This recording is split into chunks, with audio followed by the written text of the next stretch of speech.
വിശുദ്ധ മാർക്കോസ് AD 65 70 ഇടയ്ക്ക് റോമിൽ വെച്ച് ഈ സുവിശേഷം എഴുതിയെന്നാണ് പരമ്പരാഗതമായ വിശ്വാസം. വിശുദ്ധ ഗ്രന്ഥത്തിൽ തന്നെയുള്ള സൂചനകളിൽ നിന്ന് അദ്ദേഹം ബാർണബാസിന്റെ പിതൃ സഹോദര പുത്രനും പൗലോസിന്റെ ആദ്യത്തെ സുവിശേഷ പ്രഘോഷണ യാത്രയിൽ സഹായിയും പൗലോസിനോടുകൂടെ കാരാഗ്രഹവാസം അനുഭവിച്ചവനും പൗലോസിന്റെയും പത്രോസിന്റെയും സഹായികളിൽ ഒരുവനുമായിരുന്നു എന്ന് കാണാം. പലസ്തീനക്കാരനല്ലാത്ത വിജാതീയ ക്രിസ്ത്യാനികൾക്ക് വേണ്ടിയാണ് ഈ സുവിശേഷം എഴുതപ്പെട്ടത്. ക്രിസ്തുവും മനുഷ്യപുത്രനും ദൈവസുതനുമായ യേശുവിൻ്റെ ആത്മാവിഷ്കരണം, അതിന് അവിടുത്തെ ആദിശിഷ്യർ നൽകിയതും ഭാവി ശിഷ്യർ നൽകേണ്ടതുമായ പ്രതികരണവും ഇതുൾക്കൊള്ളുന്നു. ഈ സുവിശേഷ ശ്രവണം നമ്മുടെ ഹൃദയങ്ങൾക്ക് ആത്മീയ സന്തോഷം പകരട്ടെ.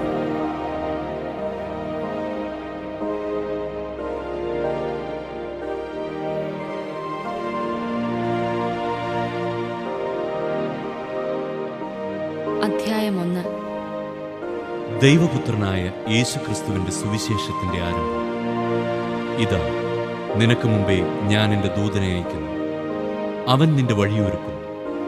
മരുഭൂമിയിൽ വിളിച്ചു പറയുന്നവന്റെ ശബ്ദം, കർത്താവിന്റെ വഴിയൊരുക്കുവിൻ, അവന്റെ പാത നേരെയാക്കുവിൻ എന്ന് യേശയ്യാ പ്രവാചകന്റെ ഗ്രന്ഥത്തിൽ എഴുതപ്പെട്ടിരിക്കുന്നത് പോലെ പാപമോചനത്തിനുള്ള അനുതാപത്തിന്റെ ജ്ഞാനസ്നാനം പ്രസംഗിച്ചുകൊണ്ട് സ്നാപക യോഹന്നാൻ മരുഭൂമിയിൽ പ്രത്യക്ഷപ്പെട്ടു. യൂദയ മുഴുവനിലെയും ജെറുസലേമിലെയും ജനങ്ങൾ അവന്റെ അടുത്തെത്തി. അവർ പാപങ്ങൾ ഏറ്റുപറഞ്ഞു ജോർദാൻ നദിയിൽ വെച്ച് സ്നാനം സ്വീകരിച്ചു. യോഹന്നാൻ ഒട്ടകരോമം കൊണ്ടുള്ള വസ്ത്രം ധരിച്ചിരുന്നു.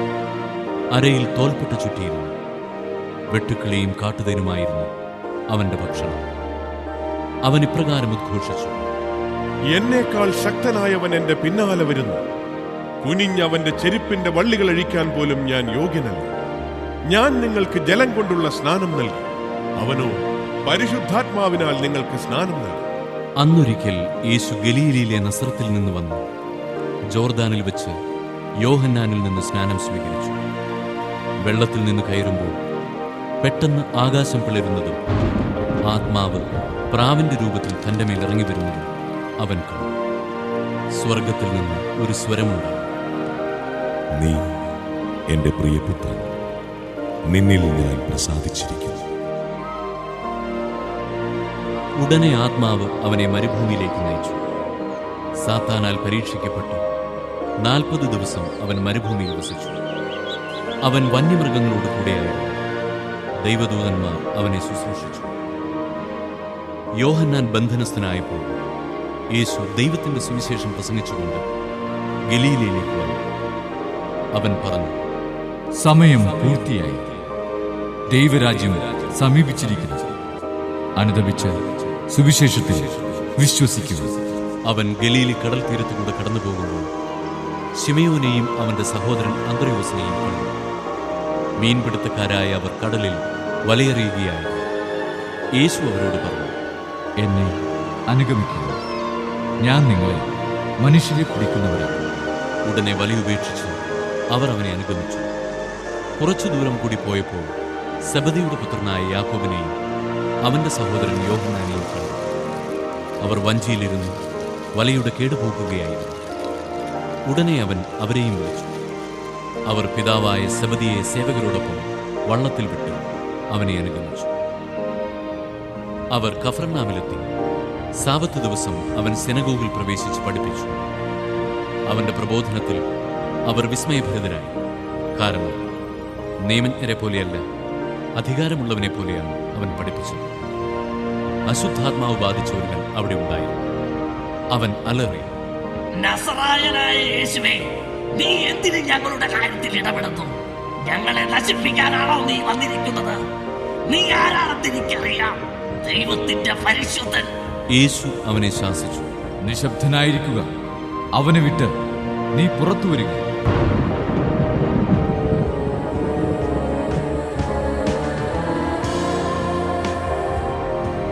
അശുദ്ധാത്മാവ് അവനെ തള്ളി വീഴ്ത്തിയിട്ട് ഉച്ചസ്വരത്തിൽ അലറിക്കൊണ്ട് പുറത്തു വന്നു.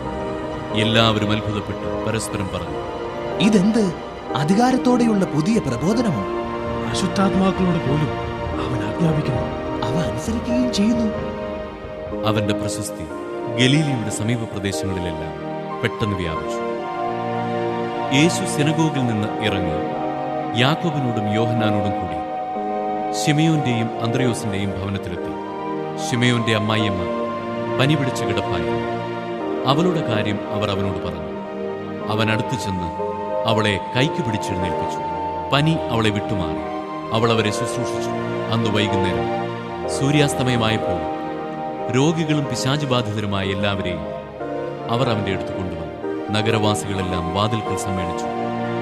വിവിധ രോഗങ്ങൾ ബാധിച്ചിരുന്ന വളരെ പേരെ അവൻ സുഖപ്പെടുത്തി. അനേകം പിശാചുക്കളെ പുറത്താക്കി. പിശാചുക്കൾ തന്നെ അറിഞ്ഞിരുന്നതുകൊണ്ട് സംസാരിക്കാൻ അവരെ അവൻ അനുവദിച്ചില്ല. അതിരാവിലെ അവൻ ഉണർന്നു ഒരു വിജനസ്ഥലത്തേക്ക് പോയി. അവിടെ അവൻ പ്രാർത്ഥിച്ചുകൊണ്ടിരുന്നു. ശിമയോനും കൂടെ ഉണ്ടായിരുന്നവരും അവനെ തേടി പുറപ്പെട്ടു. കണ്ടെത്തിയപ്പോൾ അവർ പറഞ്ഞു, എല്ലാവരും നിന്നെ അന്വേഷിക്കുന്നു. അവൻ പറഞ്ഞു, നമുക്ക് അടുത്ത പട്ടണങ്ങളിലേക്ക് പോകാം. അവിടെയും എനിക്ക് പ്രസംഗിക്കേണ്ടിയിരിക്കുന്നു. അതിനാണ് ഞാൻ വന്നിരിക്കുന്നത്. സിനഗോഗുകളിൽ പ്രസംഗിച്ചുകൊണ്ടും പിശാചുക്കളെ പുറത്താക്കിക്കൊണ്ടും അവൻ ഗലീലയിലുടനീളം സഞ്ചരിച്ചു. ഒരു കുഷ്ഠരോഗി അവന്റെ അടുത്തെത്തി മുട്ടുകുത്തി അപേക്ഷിച്ചു, അങ്ങേക്ക് മനസ്സുണ്ടെങ്കിൽ എന്നെ ശുദ്ധനാക്കാൻ കഴിയും. അവൻ കരുണ തോന്നി കൈനീട്ടി അവനെ സ്പർശിച്ചുകൊണ്ട് പറഞ്ഞു, എനിക്ക് മനസ്സുണ്ട്, നിനക്ക് ശുദ്ധിയുണ്ടാകട്ടെ.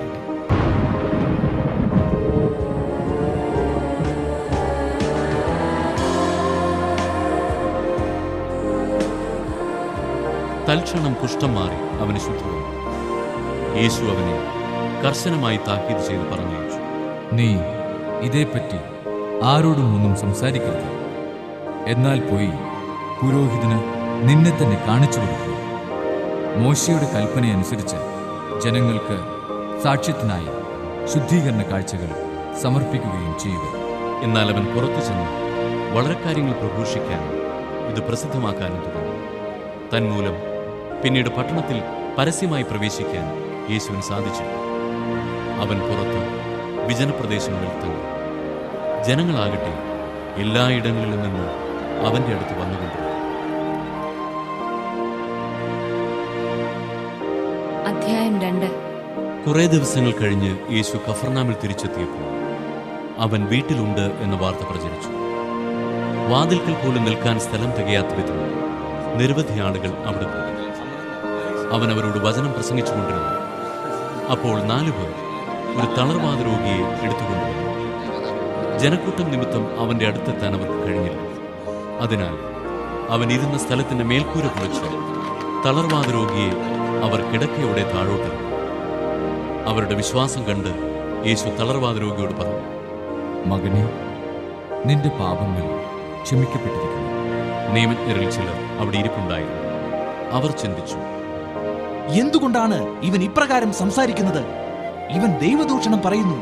ദൈവത്തിനല്ലാതെ മറ്റാർക്കാണ് പാപം ക്ഷമിക്കാൻ സാധിക്കുക? അവർ ഇപ്രകാരം വിചാരിക്കുന്നുവെന്ന് മനസ്സിലാക്കി യേശു അവരോട് ചോദിച്ചു, എന്തുകൊണ്ടാണ് നിങ്ങൾ ഇങ്ങനെ ചിന്തിക്കുന്നത്? ഏതാണ് എളുപ്പം? തളർവാദ രോഗിയോട് നിന്റെ പാപങ്ങൾ ക്ഷമിക്കപ്പെട്ടിരിക്കുന്നു എന്ന് പറയുന്നതോ, എഴുന്നേറ്റ് നിന്റെ കിടക്കയും എടുത്ത് നടക്കുക എന്ന് പറയുന്നതോ? എന്നാൽ ഭൂമിയിൽ പാപങ്ങൾ ക്ഷമിക്കാൻ മനുഷ്യപുത്രന് അധികാരമുണ്ടെന്ന് നിങ്ങൾ അറിയേണ്ടതിന് അവൻ തളർവാദ രോഗിയോട് പറഞ്ഞു, ഞാൻ നിന്നോട് പറയുന്നു, എഴുന്നേറ്റ് നിന്റെ കിടക്കയും എടുത്ത് വീട്ടിലേക്ക് പോവുക.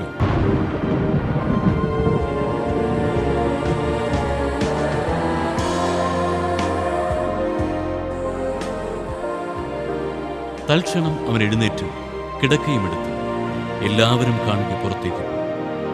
എല്ലാവരും വിസ്മയിച്ചു. ഇതുപോലൊന്നും ഞങ്ങൾ ഒരിക്കലും കണ്ടിട്ടില്ല എന്ന് പറഞ്ഞു അവർ ദൈവത്തെ മഹത്വപ്പെടുത്തി. യേശു വീണ്ടും കടൽ തീരത്തേക്ക് പോയി. ജനക്കൂട്ടം അവന്റെ അടുത്തെത്തി. അവൻ അവരെ പഠിപ്പിച്ചു.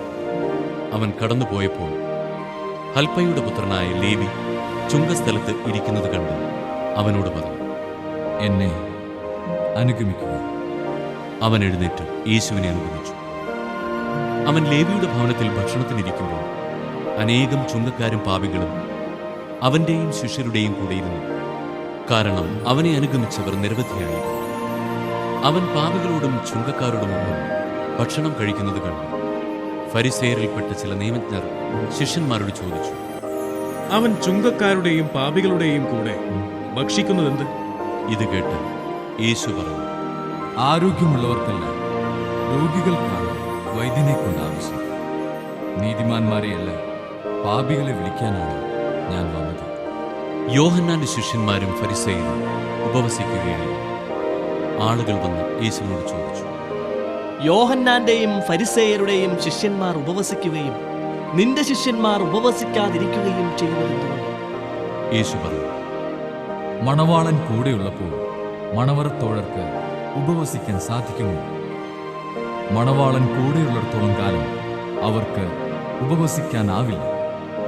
മണവാളൻ അവരിൽ നിന്ന് അകറ്റപ്പെടുന്ന കാലം വരും. അന്ന് അവർ ഉപവസിക്കും.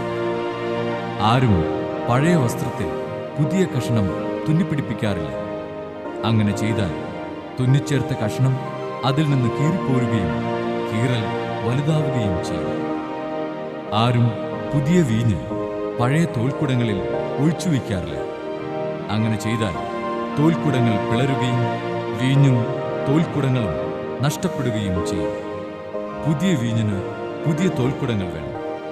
ഒരു സാബത്ത് ദിവസം അവൻ വിളഞ്ഞുകിടക്കുന്ന ഒരു വയലിലൂടെ പോകുകയായിരുന്നു. പോകുമ്പോൾ ശിഷ്യന്മാർ കതിരുകൾ പറിക്കാൻ തുടങ്ങി. ഫരിസേയർ അവനോട് പറഞ്ഞു, സാബത്തിൽ നിഷിദ്ധമായത് അവർ ചെയ്യുന്നത് എന്തുകൊണ്ട്? അവൻ ചോദിച്ചു, ദാവീദും അനുചരന്മാരും കൈവശം ഒന്നുമില്ലാതെ വിശന്നു വലഞ്ഞപ്പോൾ എന്ത് ചെയ്തുവെന്ന് നിങ്ങൾ വായിച്ചിട്ടില്ല? അബിയാഥാർ പ്രധാന പുരോഹിതനായിരിക്കെ ദാവീദ് ദേവാലയത്തിൽ പ്രവേശിച്ച് പുരോഹിതന്മാർക്കല്ലാതെ മറ്റാർക്കും ഭക്ഷിക്കാൻ അനുവാദമില്ലാത്ത കാഴ്ചയപ്പം ഭക്ഷിക്കുകയും കൂടെയുണ്ടായിരുന്നവർക്ക് കൊടുക്കുകയും ചെയ്തില്ല.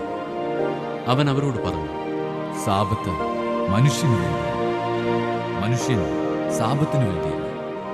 മനുഷ്യപുത്രൻ സാബത്തിന്റെയും കർത്താവാണ്.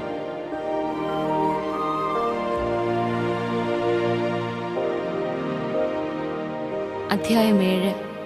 ഫരിസേയരും ജെറുസലേമിൽ നിന്ന് വന്ന ചില നിയമജ്ഞരും യേശുവിന് ചുറ്റും കൂടി. അവന്റെ ശിഷ്യന്മാരിൽ ചിലർ കൈ കഴുകി ശുദ്ധി വരുത്താതെ ഭക്ഷണം കഴിക്കുന്നത് അവർ കണ്ടു. പൂർവികരുടെ പാരമ്പര്യമനുസരിച്ച് ഫരിസേയരും യഹൂദരും കൈ കഴുകാതെ ഭക്ഷണം കഴിക്കാറില്ല. പൊതുസ്ഥലത്തു നിന്ന് വരുമ്പോഴും ദേഹശുദ്ധി വരുത്താതെ അവർ ഭക്ഷണം കഴിക്കുകയില്ല. കോപ്പകളുടെയും കലങ്ങളുടെയും ഓട്ടുപാത്രങ്ങളുടെയും ക്ഷാളനം തുടങ്ങി മറ്റു പല പാരമ്പര്യങ്ങളും അവർ അനുഷ്ഠിച്ചു പോകും.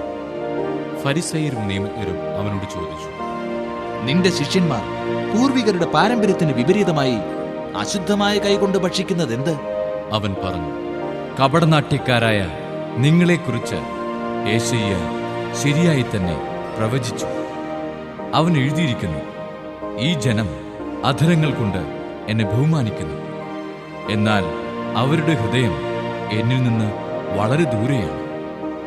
വ്യർത്ഥമായി അവർ എന്നെ ആരാധിക്കുന്നു. മനുഷ്യരുടെ കൽപ്പനകൾ പ്രമാണങ്ങളായി പഠിപ്പിക്കുകയും ചെയ്യുന്നു. ദൈവത്തിന്റെ കൽപ്പന ഉപേക്ഷിച്ച് മനുഷ്യരുടെ പാരമ്പര്യം നിങ്ങൾ മുറുകെ പിടിക്കുന്നു. അവൻ തുടർന്നു, നിങ്ങളുടെ പാരമ്പര്യം പാലിക്കാൻ വേണ്ടി നിങ്ങൾ കൗശലപൂർവം ദൈവകൽപ്പന അവഗണിക്കുന്നു. എന്തെന്നാൽ നിന്റെ പിതാവിനെയും മാതാവിനെയും ബഹുമാനിക്കുക, പിതാവിനെയോ മാതാവിനെയോ ദുഷിച്ചു പറയുന്നവൻ മരിക്കട്ടെ എന്ന് മോശ പറഞ്ഞിട്ടുണ്ട്. എന്നാൽ ഒരുവൻ തന്റെ പിതാവിനോടോ മാതാവിനോടോ നിങ്ങൾക്ക് എന്നിൽ നിന്ന് ലഭിക്കേണ്ടത് കുർബാൻ, അതായത് വഴിപാട് ആണ് എന്ന് പറഞ്ഞാൽ മതി എന്ന് നിങ്ങൾ പറയുന്നു. പിന്നെ പിതാവിനോ മാതാവിനോ വേണ്ടി യാതൊന്നും ചെയ്യാൻ നിങ്ങൾ അവനെ ഒരിക്കലും അനുവദിക്കുന്നുമില്ല. അങ്ങനെ നിങ്ങൾക്ക് ലഭിച്ച പാരമ്പര്യം വഴി ദൈവവചനം നിങ്ങൾ നിരർത്ഥകമാക്കുന്നു. ഇതുപോലെ പലതും നിങ്ങൾ ചെയ്യുന്നു. ജനങ്ങളെ വീണ്ടും അടുത്തേക്ക് വിളിച്ച് അവൻ പറഞ്ഞു, നിങ്ങളെല്ലാവരും എന്റെ വാക്ക് കേട്ട് മനസ്സിലാക്കുക. പുറമേ നിന്ന് ഉള്ളിലേക്ക് കടന്ന് ഒരുവനെ അശുദ്ധനാക്കാൻ ഒന്നിനും കഴിയുകയില്ല. എന്നാൽ ഉള്ളിൽ നിന്ന് പുറപ്പെടുന്നവയാണ് അവനെ അശുദ്ധനാക്കുന്നത്.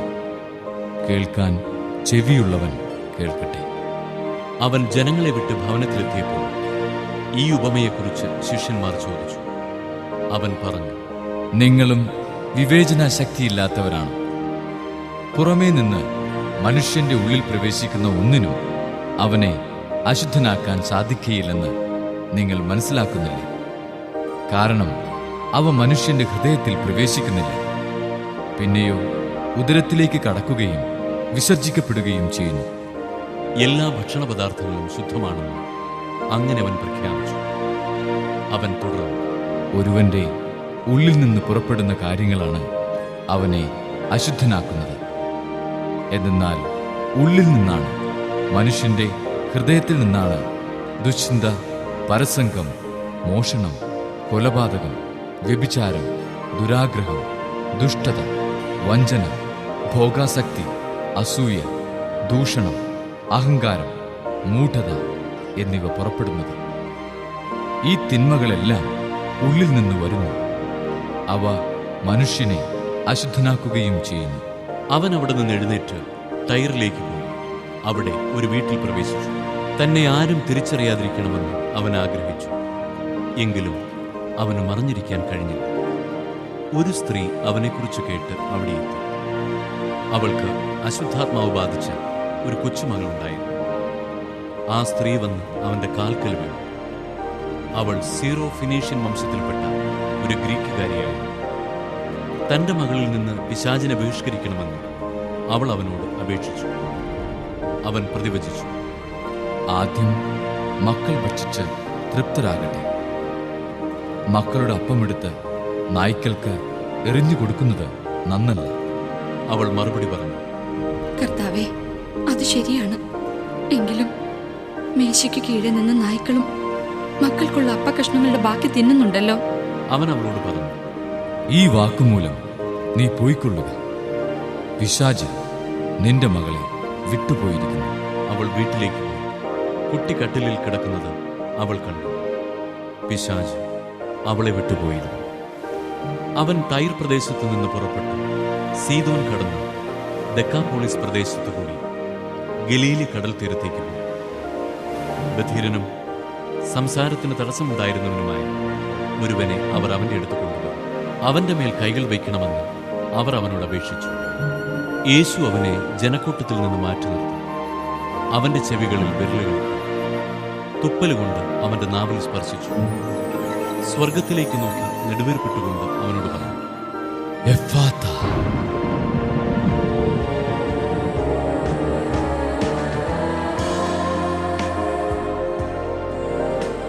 തുറക്കപ്പെടട്ടെ എന്നർത്ഥം.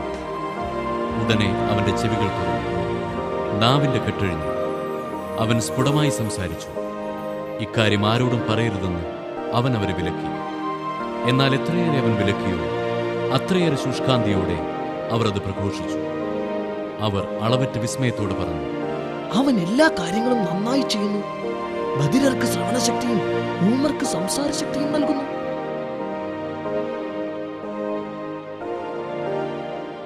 അധ്യായം 8. ആ ദിവസങ്ങളിൽ വീണ്ടും ഒരു വലിയ ജനാവലി ഒന്നിച്ചുകൂടി.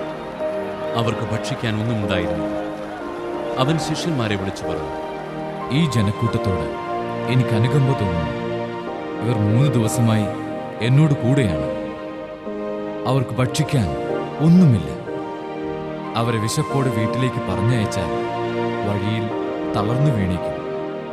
ചിലർ ദൂരെ നിന്ന് വന്നവരാണ്. ശിഷ്യന്മാർ അവനോട് ചോദിച്ചു. ഈ വിജന സ്ഥലത്ത് ഇവർക്കെല്ലാം അപ്പം കൊടുക്കുന്നത് എങ്ങനെ? അവൻ ചോദിച്ചു, നിങ്ങളുടെ പക്കൽ എത്ര അപ്പമുണ്ട്? 7 എന്നവർ പറഞ്ഞു. അവൻ ജനക്കൂട്ടത്തോട് നിലത്തിരിക്കാൻ ആജ്ഞാപിച്ചു. പിന്നീട് അവൻ ആ 7 അപ്പമെടുത്ത് കൃതജ്ഞതാ സ്തോത്രം ചെയ്ത് മുറിച്ച് ജനങ്ങൾക്ക് വിളമ്പാൻ ശിഷ്യന്മാരെ ഏൽപ്പിച്ചു. അവർ അത് ജനങ്ങൾക്ക് വിളമ്പി. കുറെ ചെറിയ മത്സ്യങ്ങളും അവരുടെ പക്കലുണ്ടായിരുന്നു. അവൻ അവയും ആശീർവദിച്ചു വിളമ്പാൻ ശിഷ്യന്മാരെ ഏൽപ്പിച്ചു. ജനം ഭക്ഷിച്ച് തൃപ്തരായി. ശേഷിച്ച കഷ്ണങ്ങൾ 7 കുട്ട നിറയെ അവർ ശേഖരിച്ചു. ഭക്ഷിച്ചവർ ഏകദേശം 4000 പേരുണ്ടായിരുന്നു. അവൻ അവരെ പറഞ്ഞയച്ചതിനു ശേഷം ശിഷ്യന്മാരോടൊപ്പം ഒരു വഞ്ചിയിൽ കയറി ദൽമാനുത്ത പ്രദേശത്തേക്ക് പോയി. ഫരിസയർ വന്ന് അവനുമായി തർക്കിക്കാൻ തുടങ്ങി. അവർ അവനെ പരീക്ഷിച്ചുകൊണ്ട് സ്വർഗത്തിൽ നിന്ന് ഒരടയാളം ആവശ്യപ്പെട്ടു. അവൻ ആത്മാവിൽ അഗാധമായി നെടുവേർപ്പെട്ടുകൊണ്ട് പറഞ്ഞു, എന്തുകൊണ്ടാണ് ഈ തലമുറ അടയാളം അന്വേഷിക്കുന്നത്? സത്യമായി ഞാൻ നിങ്ങളോട് പറയുന്നു, ഈ തലമുറയ്ക്ക് അടയാളം നൽകപ്പെടുകയില്ല. അവൻ അവരെ വിട്ട് വീണ്ടും വഞ്ചിയിൽ കയറി മറുകരയിലേക്ക് പോയി.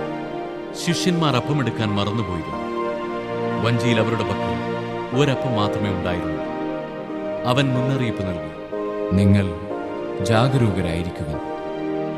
ഫരിസേയരുടെയും ഹെറോദേസിന്റെയും പുളിപ്പിനെക്കുറിച്ച് കരുതലോടെയിരിക്കുവിൻ. അവൻ ഇങ്ങനെ പറഞ്ഞത് തങ്ങളുടെ പക്കൽ അപ്പമില്ലാത്തതുകൊണ്ടാണെന്ന് അവർ പരസ്പരം പറഞ്ഞു. ഇത് മനസ്സിലാക്കിയ യേശു അവരോട് പറഞ്ഞു, നിങ്ങൾക്ക് അപ്പമില്ലാത്തതിനെക്കുറിച്ച് എന്തിനു തർക്കിക്കുന്നു? ഇനിയും നിങ്ങൾ മനസ്സിലാക്കുകയും ഗ്രഹിക്കുകയും ചെയ്യുന്നില്ല. നിങ്ങളുടെ ഹൃദയങ്ങൾ മന്ദീഭവിച്ചിരിക്കുന്നുവോ? കണ്ണുണ്ടായിട്ടും നിങ്ങൾ കാണുന്നില്ലേ? ചെവിയുണ്ടായിട്ടും നിങ്ങൾ കേൾക്കുന്നില്ലേ? നിങ്ങൾ ഓർമ്മിക്കുന്നില്ല? 5 അപ്പം ഞാൻ 5000 പേർക്കായി ഭാഗിച്ചപ്പോൾ ശേഷിച്ച കഷണങ്ങൾ നിങ്ങൾ എത്ര കുട്ട നിറച്ചെടുത്തു? 12 എന്നവർ പറഞ്ഞു. 7 അപ്പം 4000 പേർക്ക് വീതിച്ചപ്പോൾ മിച്ചം വന്ന കഷണങ്ങൾ നിങ്ങൾ എത്ര കുട്ട എടുത്തു? 7 എന്നവർ മറുപടി പറഞ്ഞു. അവൻ ചോദിച്ചു, എന്നിട്ടും നിങ്ങൾ ഗ്രഹിക്കുന്നില്ലേ? പിന്നീട് അവൻ ബത്സേദായിലെത്തി. കുറെ പേർ ഒരു അന്ധനെ അവന്റെ അടുത്ത് കൊണ്ടുവന്നു അവനെ സ്പർശിക്കണമെന്ന് യേശുവിനോട് അപേക്ഷിച്ചു. അവൻ അന്ധനെ കൈക്ക് പിടിച്ച് ഗ്രാമത്തിന് വെളിയിലേക്ക് കൊണ്ടുപോയി. അവന്റെ കണ്ണുകളിൽ തുപ്പിയ ശേഷം അവന്റെ മേൽ കൈകൾ വെച്ചുകൊണ്ട് ചോദിച്ചു, നീ എന്തെങ്കിലും കാണുന്നുണ്ടോ? നോക്കിയിട്ട് അവൻ പറഞ്ഞു, ഞാൻ മനുഷ്യരെ കാണുന്നുണ്ട്. അവർ മരങ്ങളെ പോലിരിക്കുന്നു, നടക്കുന്നതായും കാണുന്നു. വീണ്ടും യേശു അവന്റെ കണ്ണുകളിൽ കൈകൾ വെച്ചു. അവൻ സൂക്ഷിച്ചു നോക്കി, കാഴ്ച തിരിച്ചു കിട്ടുകയും ചെയ്തു.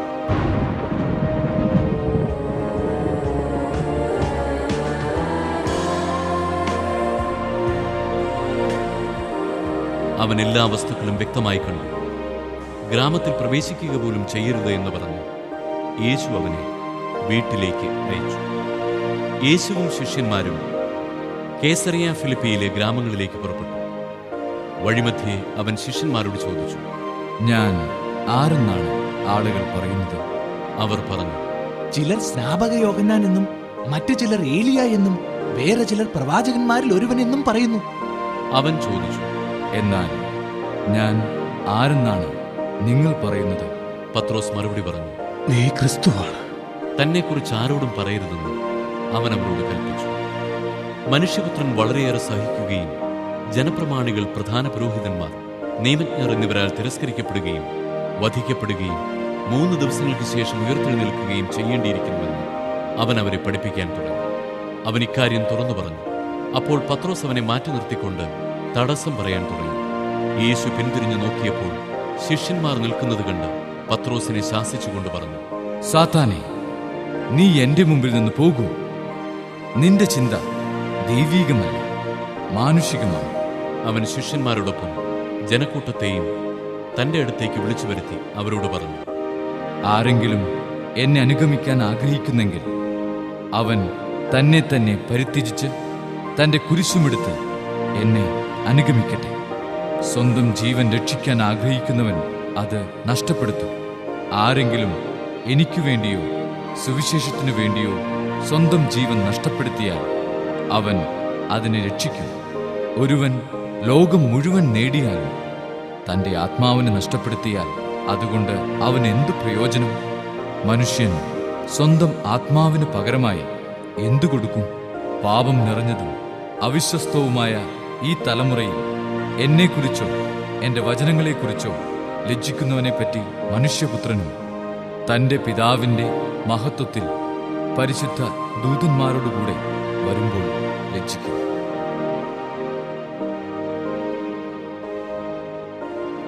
അധ്യായം 9. അവൻ അവരോട് പറഞ്ഞു, ദൈവരാജ്യം ശക്തിയോടെ സമാഗതമാകുന്നത് കാണുന്നതുവരെ മരിക്കുകയില്ലാത്ത ചിലർ ഇവിടെ നിൽക്കുന്നവരിലുണ്ടെന്ന് സത്യമായി ഞാൻ നിങ്ങളോട് പറയുന്നു. 6 ദിവസം കഴിഞ്ഞ് പത്രോസ്, യാക്കോബ്, യോഹന്നാൻ എന്നിവരെ മാത്രം കൂട്ടിക്കൊണ്ട് യേശു ഒരു ഉയർന്ന മലയിലേക്ക് പോയി. അവൻ അവരുടെ മുമ്പിൽ വെച്ച് രൂപാന്തരപ്പെട്ടു. അവന്റെ വസ്ത്രങ്ങൾ ഭൂമിയിലെ ഏതൊരു അലക്കുകാരനും വെളുപ്പിക്കാൻ കഴിയുന്നതിനേക്കാൾ വെണ്മയും തിളക്കവുമുള്ളവയാണ്. ഏലിയായും മോശയും പ്രത്യക്ഷപ്പെട്ട് യേശുവിനോട് സംസാരിച്ചു കൊണ്ടിരുന്നു. അപ്പോൾ പത്രോസ് യേശുവിനോട് പറഞ്ഞു, ഗുരു, നാം ഇവിടെ ആയിരിക്കുന്നത് നല്ലതാണ്. ഞങ്ങൾ 3 കൂടാരങ്ങൾ ഉണ്ടാക്കാം. ഒന്ന് നിനക്ക്, ഒന്ന് മോശയ്ക്ക്, ഒന്ന് ഏലിയായ്ക്ക്. എന്താണ് പറയേണ്ടതെന്ന് അവൻ അറിഞ്ഞുകൂടായിരുന്നു. അവർ അത്രയ്ക്ക് ഭയപ്പെട്ടിരുന്നു. അപ്പോൾ ഒരു മേഘം വന്ന് അവരെ ആവരണം ചെയ്തു. മേഘത്തിൽ നിന്ന് ഒരു സ്വരം പറഞ്ഞു, ഇവൻ എന്റെ പ്രിയപുത്രൻ, ഇവന്റെ വാക്ക് ശ്രവിക്കുക. അവർ ചുറ്റും നോക്കി യേശുവിനെ അല്ലാതെ മറ്റാരെയും തങ്ങളോടുകൂടെ അവർ കണ്ടില്ല. അവർ കണ്ട കാര്യങ്ങൾ മനുഷ്യപുത്രൻ മരിച്ചവരിൽ നിന്ന് ഉയർക്കുന്നതുവരെ ആരോടും പറയരുതെന്ന് മലയിൽ നിന്നിറങ്ങിപ്പോരുമ്പോൾ അവൻ അവരോട് കൽപ്പിച്ചു. മരിച്ചവരിൽ നിന്ന് ഉയർക്കുകയെന്നത് എന്താണെന്ന് ചിന്തിച്ചുകൊണ്ട് അവർ ഈ വചനം രഹസ്യമായി സൂക്ഷിച്ചു. അവർ അവനോട് ചോദിച്ചു. ഏലി ആദ്യം വരണമെന്ന് നിയമജ്ഞർ പറയുന്നത് എന്തുകൊണ്ടാണ്? അവൻ പറഞ്ഞു, ഏലിയ ആദ്യമേ വന്ന് എല്ലാം പുനഃസ്ഥാപിക്കും.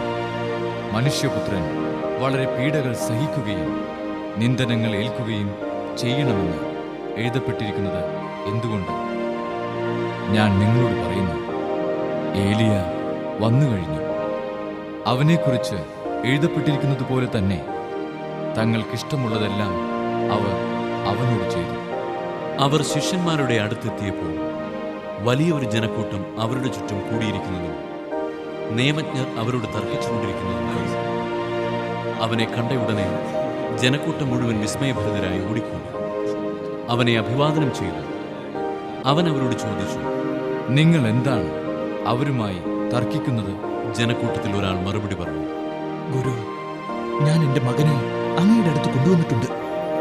മൂകനായ ഒരു ആത്മാവ് അവനെ ആവേശിച്ചിരിക്കുന്നു. അതെവിടെ വെച്ച് അവനെ പിടികൂടിയാലും അവനെ നിലം പതിപ്പിക്കുന്നു.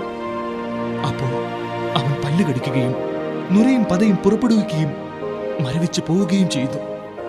അതിനെ ബഹിഷ്കരിക്കാൻ അങ്ങയുടെ ശിഷ്യന്മാരോട് ഞാൻ അപേക്ഷിച്ചു, അവർക്ക് കഴിഞ്ഞില്ല.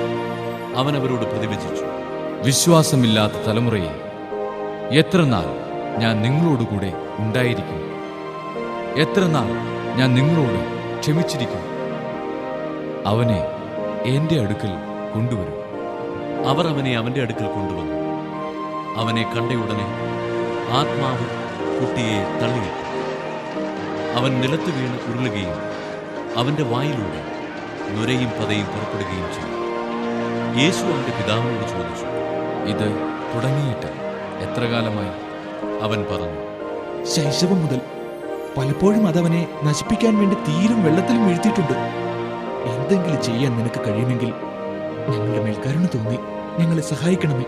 യേശു പറഞ്ഞു, കഴിയുമെങ്കിലും വിശ്വസിക്കുന്നവന് എല്ലാ കാര്യങ്ങളും സാധിക്കും. ഉടനെ കുട്ടിയുടെ പിതാവ് വിളിച്ചു പറഞ്ഞു, ഞാൻ വിശ്വസിക്കുന്നു. എന്റെ അവിശ്വാസം പരിഹരിച്ച് എന്നെ സഹായിക്കണമേ. ജനങ്ങൾ ഓടിക്കൂടുന്നത് കണ്ട് യേശു അശുദ്ധാത്മാവിനെ ശകാരിച്ചു. മൂകനും ബധിരനുമായ ആത്മാവെ, നിന്നോട് ഞാൻ ആജ്ഞാപിക്കുന്നു, അവനിൽ നിന്ന് പുറത്തു പോവുക. ഇനി ഒരിക്കലും അവനിൽ പ്രവേശിക്കരുത്. അപ്പോൾ അവനെ ശക്തിയായി നിലത്ത് തള്ളിയിടുകയും ഉച്ചത്തിൽ നിലവിളിക്കുകയും ചെയ്തുകൊണ്ട് അത് പുറത്തുപോയി. ബാലൻ മരിച്ചവനെ പോലെയാണ്. അവൻ മരിച്ചുപോയി എന്ന് പലരും പറഞ്ഞു. യേശു അവനെ കൈക്ക് പിടിച്ചുയർത്തി. അവൻ എഴുന്നേറ്റിരുന്നു. യേശു വീട്ടിലെത്തിയപ്പോൾ ശിഷ്യന്മാർ സ്വകാര്യമായി ചോദിച്ചു, എന്തുകൊണ്ടാണ് അതിനെ ബഹിഷ്കരിക്കാൻ ഞങ്ങൾക്ക് കഴിയാതെ പോയത്? അവൻ പറഞ്ഞു, പ്രാർത്ഥന കൊണ്ടല്ലാതെ മറ്റൊന്നുകൊണ്ടും ഈ വർഗം പുറത്തു പോവുകയില്ല. അവർ അവിടെ നിന്ന് യാത്ര തിരിച്ചു ഗലീലയിലൂടെ കടന്നുപോയി. ഇക്കാര്യം ആരും അറിയരുതെന്ന് അവൻ ആഗ്രഹിച്ചു. കാരണം അവൻ ശിഷ്യന്മാരെ പഠിപ്പിക്കുകയായിരുന്നു. അവൻ പറഞ്ഞു, മനുഷ്യപുത്രൻ മനുഷ്യരുടെ കൈകളിൽ ഏൽപ്പിക്കപ്പെടുകയും അവർ അവനെ വധിക്കുകയും ചെയ്യും. അവൻ വധിക്കപ്പെട്ട് 3 ദിവസം കഴിയുമ്പോൾ ഉയർത്തെഴുന്നേൽക്കും. ഈ വചനം അവർക്ക് മനസ്സിലായില്ല. എങ്കിലും അവനോട് ചോദിക്കാൻ അവർ ഭയപ്പെട്ടു. അവർ പിന്നീട് കഫർനാമിലെത്തി. അവൻ വീട്ടിലായിരിക്കുമ്പോൾ അവരോട് ചോദിച്ചു, വഴിയിൽ വെച്ച് എന്തിനെക്കുറിച്ചാണ് നിങ്ങൾ തമ്മിൽ തർക്കിച്ചിരുന്നത്? അവർ നിശബ്ദരായിരുന്നതേ ഉള്ളൂ. കാരണം തങ്ങളിൽ ആരാണ് വലിയവനെന്നതിനെക്കുറിച്ചാണ് വഴിയിൽ വെച്ച് അവർ തർക്കിച്ചത്. അവൻ ഇരുന്നിട്ട് 12 പേരെയും വിളിച്ചു പറഞ്ഞു, ഒന്നാമനാകാൻ ആഗ്രഹിക്കുന്നവൻ അവസാനത്തവനും എല്ലാവരുടെയും ശുശ്രൂഷകനുമാകണം. അവൻ ഒരു ശിശുവിനെ എടുത്ത് അവരുടെ മധ്യേ നിർത്തി. അവനെ കരങ്ങളിൽ വഹിച്ചുകൊണ്ട് പറഞ്ഞു, ഇതുപോലുള്ള ഒരു ശിശുവിനെ എന്റെ നാമത്തിൽ സ്വീകരിക്കുന്നവൻ എന്നെ സ്വീകരിക്കുന്നു. എന്നെ സ്വീകരിക്കുന്നവൻ എന്നെയല്ല, എന്നെ അയച്ചവനെയാണ് സ്വീകരിക്കുന്നത്. യോഹന്നാൻ അവനോട് പറഞ്ഞു, ഗുരു, നിന്റെ നാമത്തിൽ പിശാചുക്കളെ പുറത്താക്കുന്ന ഒരാളെ ഞങ്ങൾ കണ്ടു. ഞങ്ങൾ അവനെ തടഞ്ഞു, കാരണം അവൻ നമ്മളെ അനുഗമിച്ചില്ല. യേശു പറഞ്ഞു, അവനെ തടയണ്ട. ഒരുവന് എന്റെ നാമത്തിൽ അത്ഭുതപ്രവൃത്തി ചെയ്യാനും ഉടനെ എന്നെക്കുറിച്ച് ദൂഷണം പറയാനും സാധിക്കുകയില്ല. നമുക്ക് എതിരല്ലാത്തവൻ നമ്മുടെ പക്ഷത്താണ്. സത്യമായി ഞാൻ നിങ്ങളോട് പറയുന്നു, നിങ്ങൾ ക്രിസ്തുവിനുള്ളവരാകയാൽ അവന്റെ നാമത്തിൽ ആരെങ്കിലും നിങ്ങൾക്ക് ഒരു പാത്രം വെള്ളം കുടിക്കാൻ തന്നാൽ അവന് പ്രതിഫലം ലഭിക്കാതിരിക്കുകയില്ല. വിശ്വസിക്കുന്ന ഈ ചെറിയവരിൽ ഒരുവന് ഇടർച്ച വരുത്തുന്നവൻ ആരായാലും അവന് കൂടുതൽ നല്ലത് ഒരു വലിയ തിരികല്ല് കഴുത്തിൽ കെട്ടി കടലിൽ എറിയപ്പെടുന്നതാണ്. നിന്റെ കൈ നിനക്ക് ദുഷ്പ്രേരണയ്ക്ക് കാരണമാകുന്നെങ്കിൽ അത് വെട്ടിക്കളയുക. ഇരുകൈകളും ഉള്ളവനായി നരകത്തിലെ കെടാത്ത അഗ്നിയിൽ നിപതിക്കുന്നതിനേക്കാൾ നല്ലത് അംഗഹീനനായി ജീവനിലേക്ക് പ്രവേശിക്കുന്നതാണ്. നിന്റെ പാദം നിനക്ക് ദുഷ്പ്രേരണയ്ക്ക് കാരണമാകുന്നെങ്കിൽ അത് മുറിച്ചു കളയുക. 2 പാദങ്ങളും ഉള്ളവനായി നരകത്തിൽ എറിയപ്പെടുന്നതിനേക്കാൾ നല്ലത് മുടന്തനായി ജീവനിലേക്ക് പ്രവേശിക്കുന്നതാണ്. നിന്റെ കണ്ണുമൂലം നിനക്ക് ദുഷ്പ്രേരണ ഉണ്ടാകുന്നെങ്കിൽ അത് ചുഴന്നെടുത്ത് എറിഞ്ഞുകളയുക. 2 കണ്ണുകളും ഉള്ളവനായി പുഴുചാകാത്തതും തീ കെടാത്തതുമായ നരകത്തിലേക്ക് എറിയപ്പെടുന്നതിനേക്കാൾ നല്ലത് 1 കണ്ണോടുകൂടെ ദൈവരാജ്യത്തിലേക്ക് പ്രവേശിക്കുന്നതാണ്. കാരണം എല്ലാവരും അഗ്നിയാൽ ഉറകൂട്ടപ്പെടും. ഉപ്പ് നല്ലതാണ്, എന്നാൽ ഉറകെട്ടുപോയാൽ പിന്നെ എന്തുകൊണ്ട് അതിന് ഉറകൂട്ടും? നിങ്ങളിൽ ഉപ്പ് ഉണ്ടായിരിക്കട്ടെ, പരസ്പരം സമാധാനത്തിൽ വർത്തിക്കുകയും ചെയ്യും.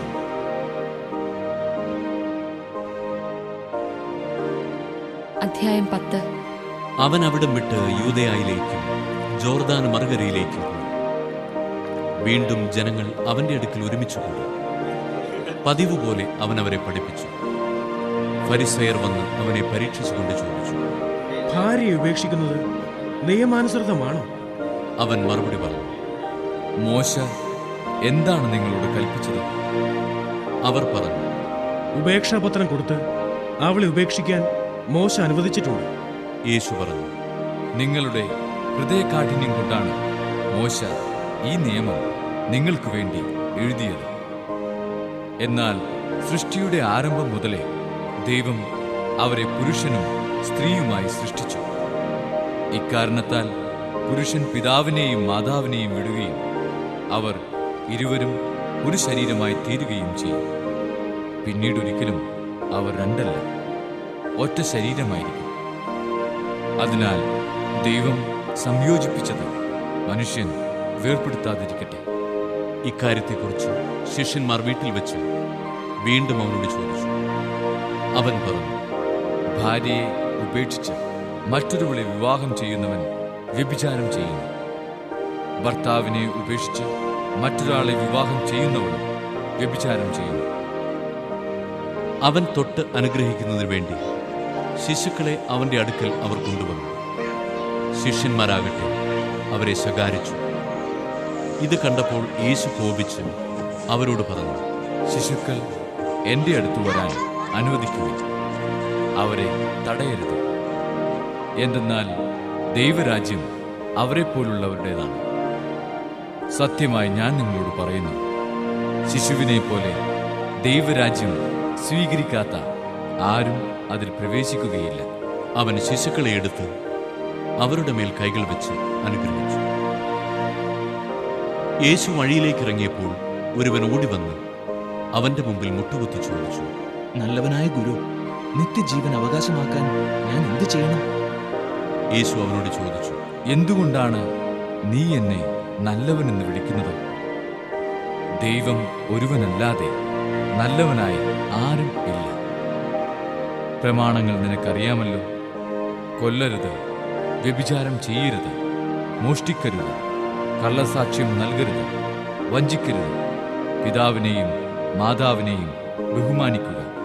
അവൻ പറഞ്ഞു. ഗുരു, ചെറുപ്പം മുതൽ ഞാൻ ഇവയെല്ലാം പാലിക്കുന്നുണ്ട്. യേശു സ്നേഹപൂർവ്വം അവനെ കടാക്ഷിച്ചുകൊണ്ട് പറഞ്ഞു, നിനക്ക് ഒരു കുറവുണ്ട്. പോയി നിനക്കുള്ളതെല്ലാം വിറ്റ് ദരിദ്രർക്ക് കൊടുക്കുക. അപ്പോൾ സ്വർഗത്തിൽ നിനക്ക് നിക്ഷേപമുണ്ടാകും. പിന്നെ വന്ന് എന്നെ അനുഗമിക്കുക. ഈ വചനം കേട്ട് അവൻ വിഷാദിച്ചു സങ്കടത്തോടെ തിരിച്ചുപോയി. കാരണം അവന് വളരെയേറെ സമ്പത്തുണ്ടായിരുന്നു. യേശു ചുറ്റും നോക്കി ശിഷ്യരോട് പറഞ്ഞു, സമ്പന്നൻ ദൈവരാജ്യത്തിൽ പ്രവേശിക്കുക എത്ര പ്രയാസം. അവന്റെ വാക്ക് കേട്ട് ശിഷ്യന്മാർ വിസ്മയിച്ചു.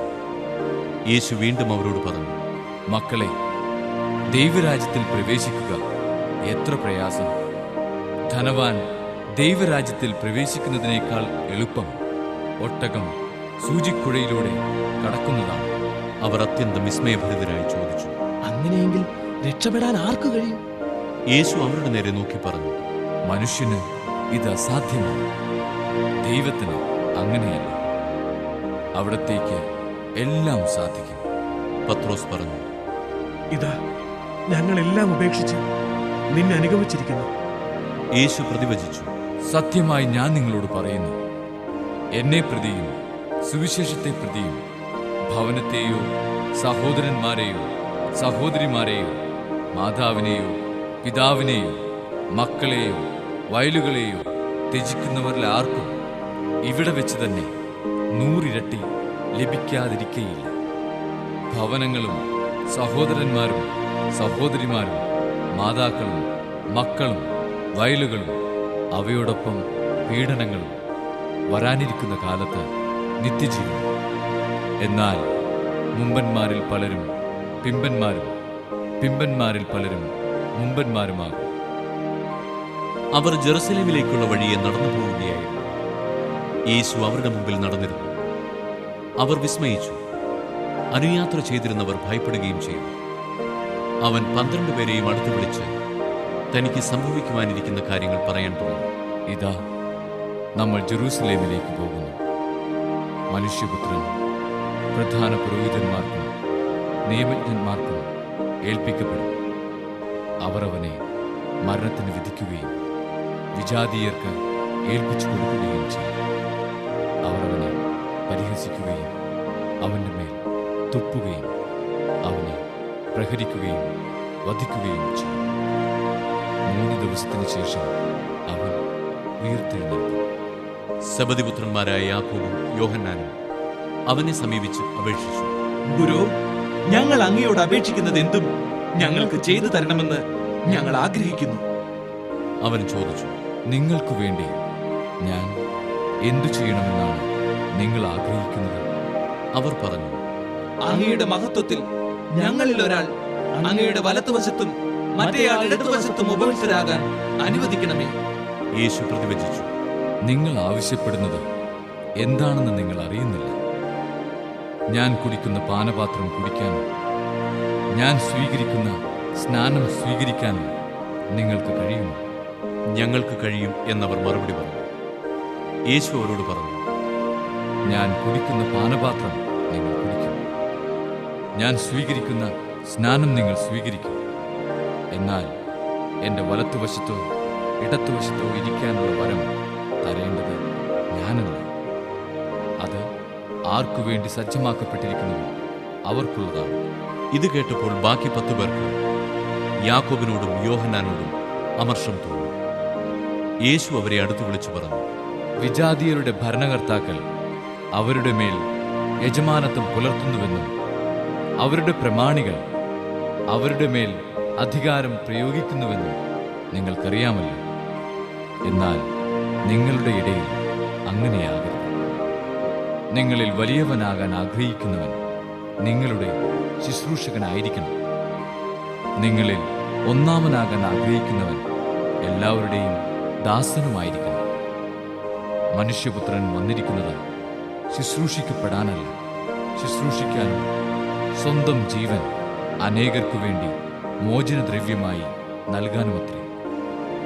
അവർ ജെറീക്കോയിലെത്തി.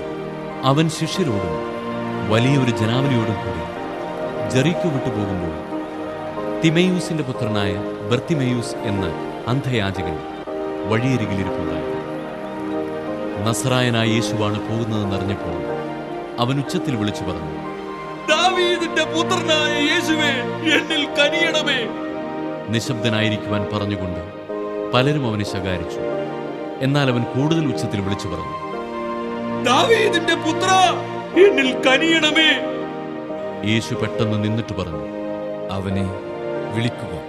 അവർ അന്ധനെ വിളിച്ച് അവനോട് പറഞ്ഞു, ധൈര്യമായിരിക്കും, എഴുന്നേൽക്കുക, യേശു നിന്നെ വിളിക്കുന്നു. അവൻ പുറങ്കുപ്പായം ദൂരെ എറിഞ്ഞ് കുതിച്ചു ചാടി യേശുവിന്റെ അടുത്തെത്തി. യേശു ചോദിച്ചു, ഞാൻ നിനക്ക് വേണ്ടി എന്തു ചെയ്യണമെന്നാണ് നീ ആഗ്രഹിക്കുന്നത്? അന്ധൻ അവനോട് പറഞ്ഞു, ഗുരു, എനിക്ക് കാഴ്ച വീണ്ടും കിട്ടണം. യേശു പറഞ്ഞു, നീ പൊയ്ക്കൊള്ളുക. നിന്റെ വിശ്വാസം നിന്നെ രക്ഷിച്ചിരിക്കുന്നു.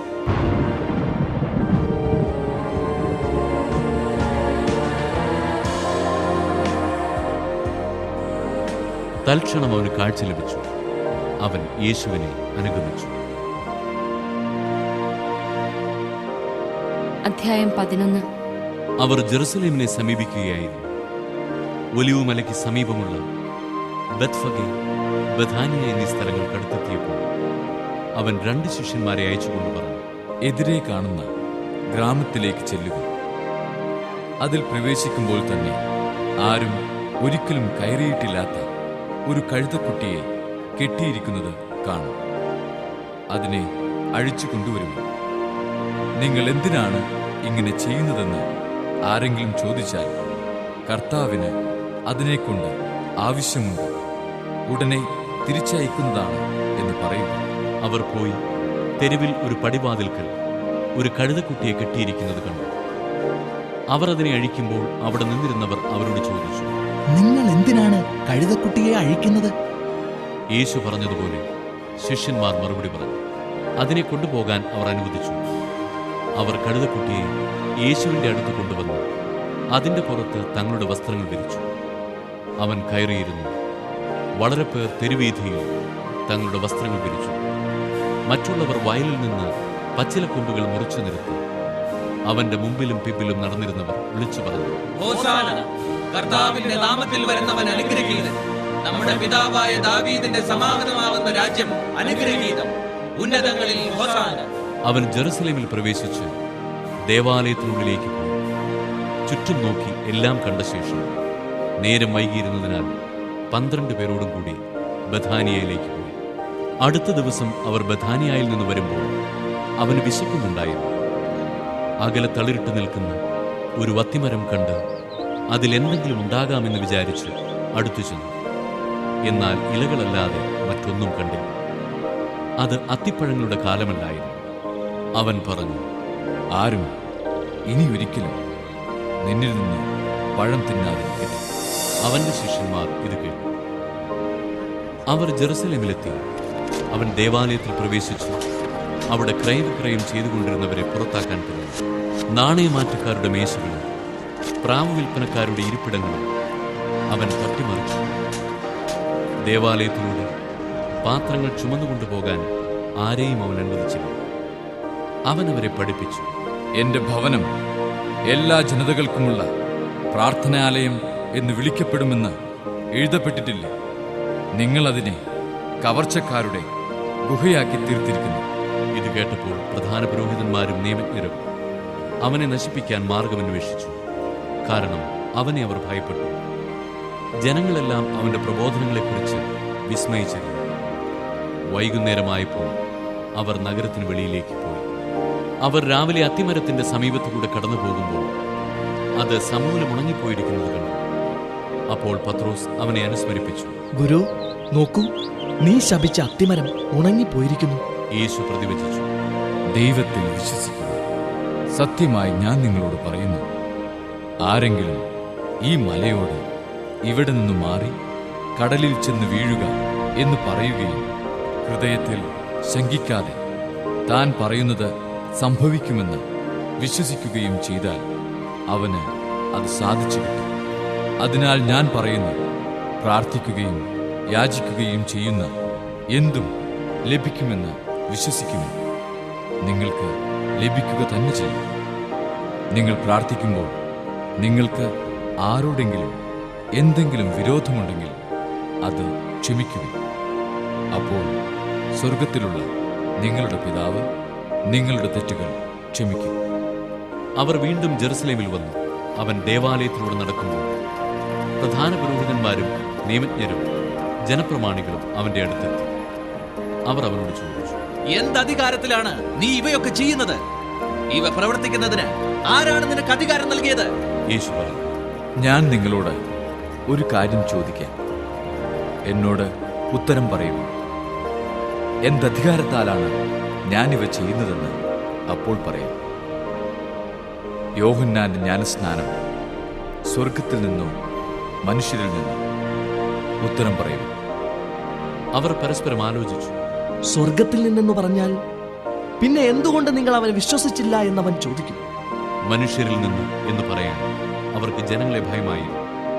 കാരണം യോഹന്നാൻ യഥാർത്ഥത്തിൽ ഒരു പ്രവാചകനാണെന്ന് എല്ലാവരും കരുതിയിരുന്നു. അതിനാൽ അവർ യേശുവിനോട് പറഞ്ഞു, ഞങ്ങൾക്ക് അറിഞ്ഞുകൂടാ.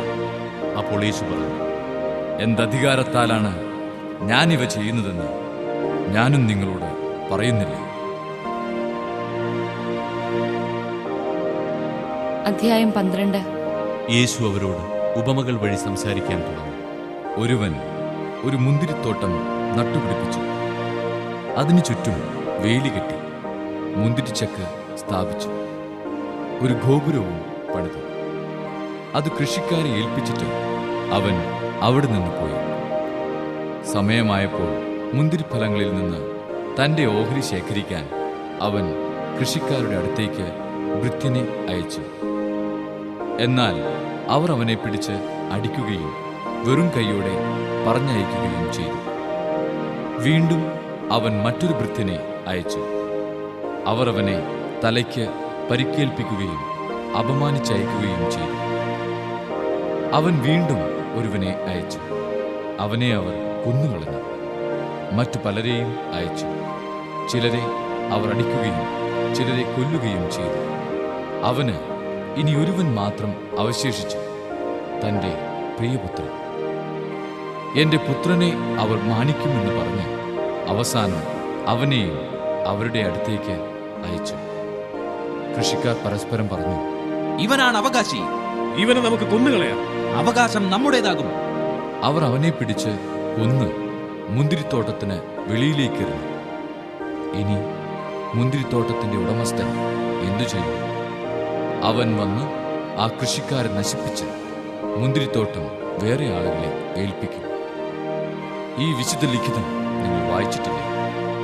പണിക്കാർ ഉപേക്ഷിച്ച കല്ല് തന്നെ മൂലക്കല്ലായി തീർന്നു. ഇത് കർത്താവിന്റെ പ്രവൃത്തിയാണ്. നമ്മുടെ ദൃഷ്ടിയിൽ ഇത് അത്ഭുതകരമായിരിക്കുന്നു.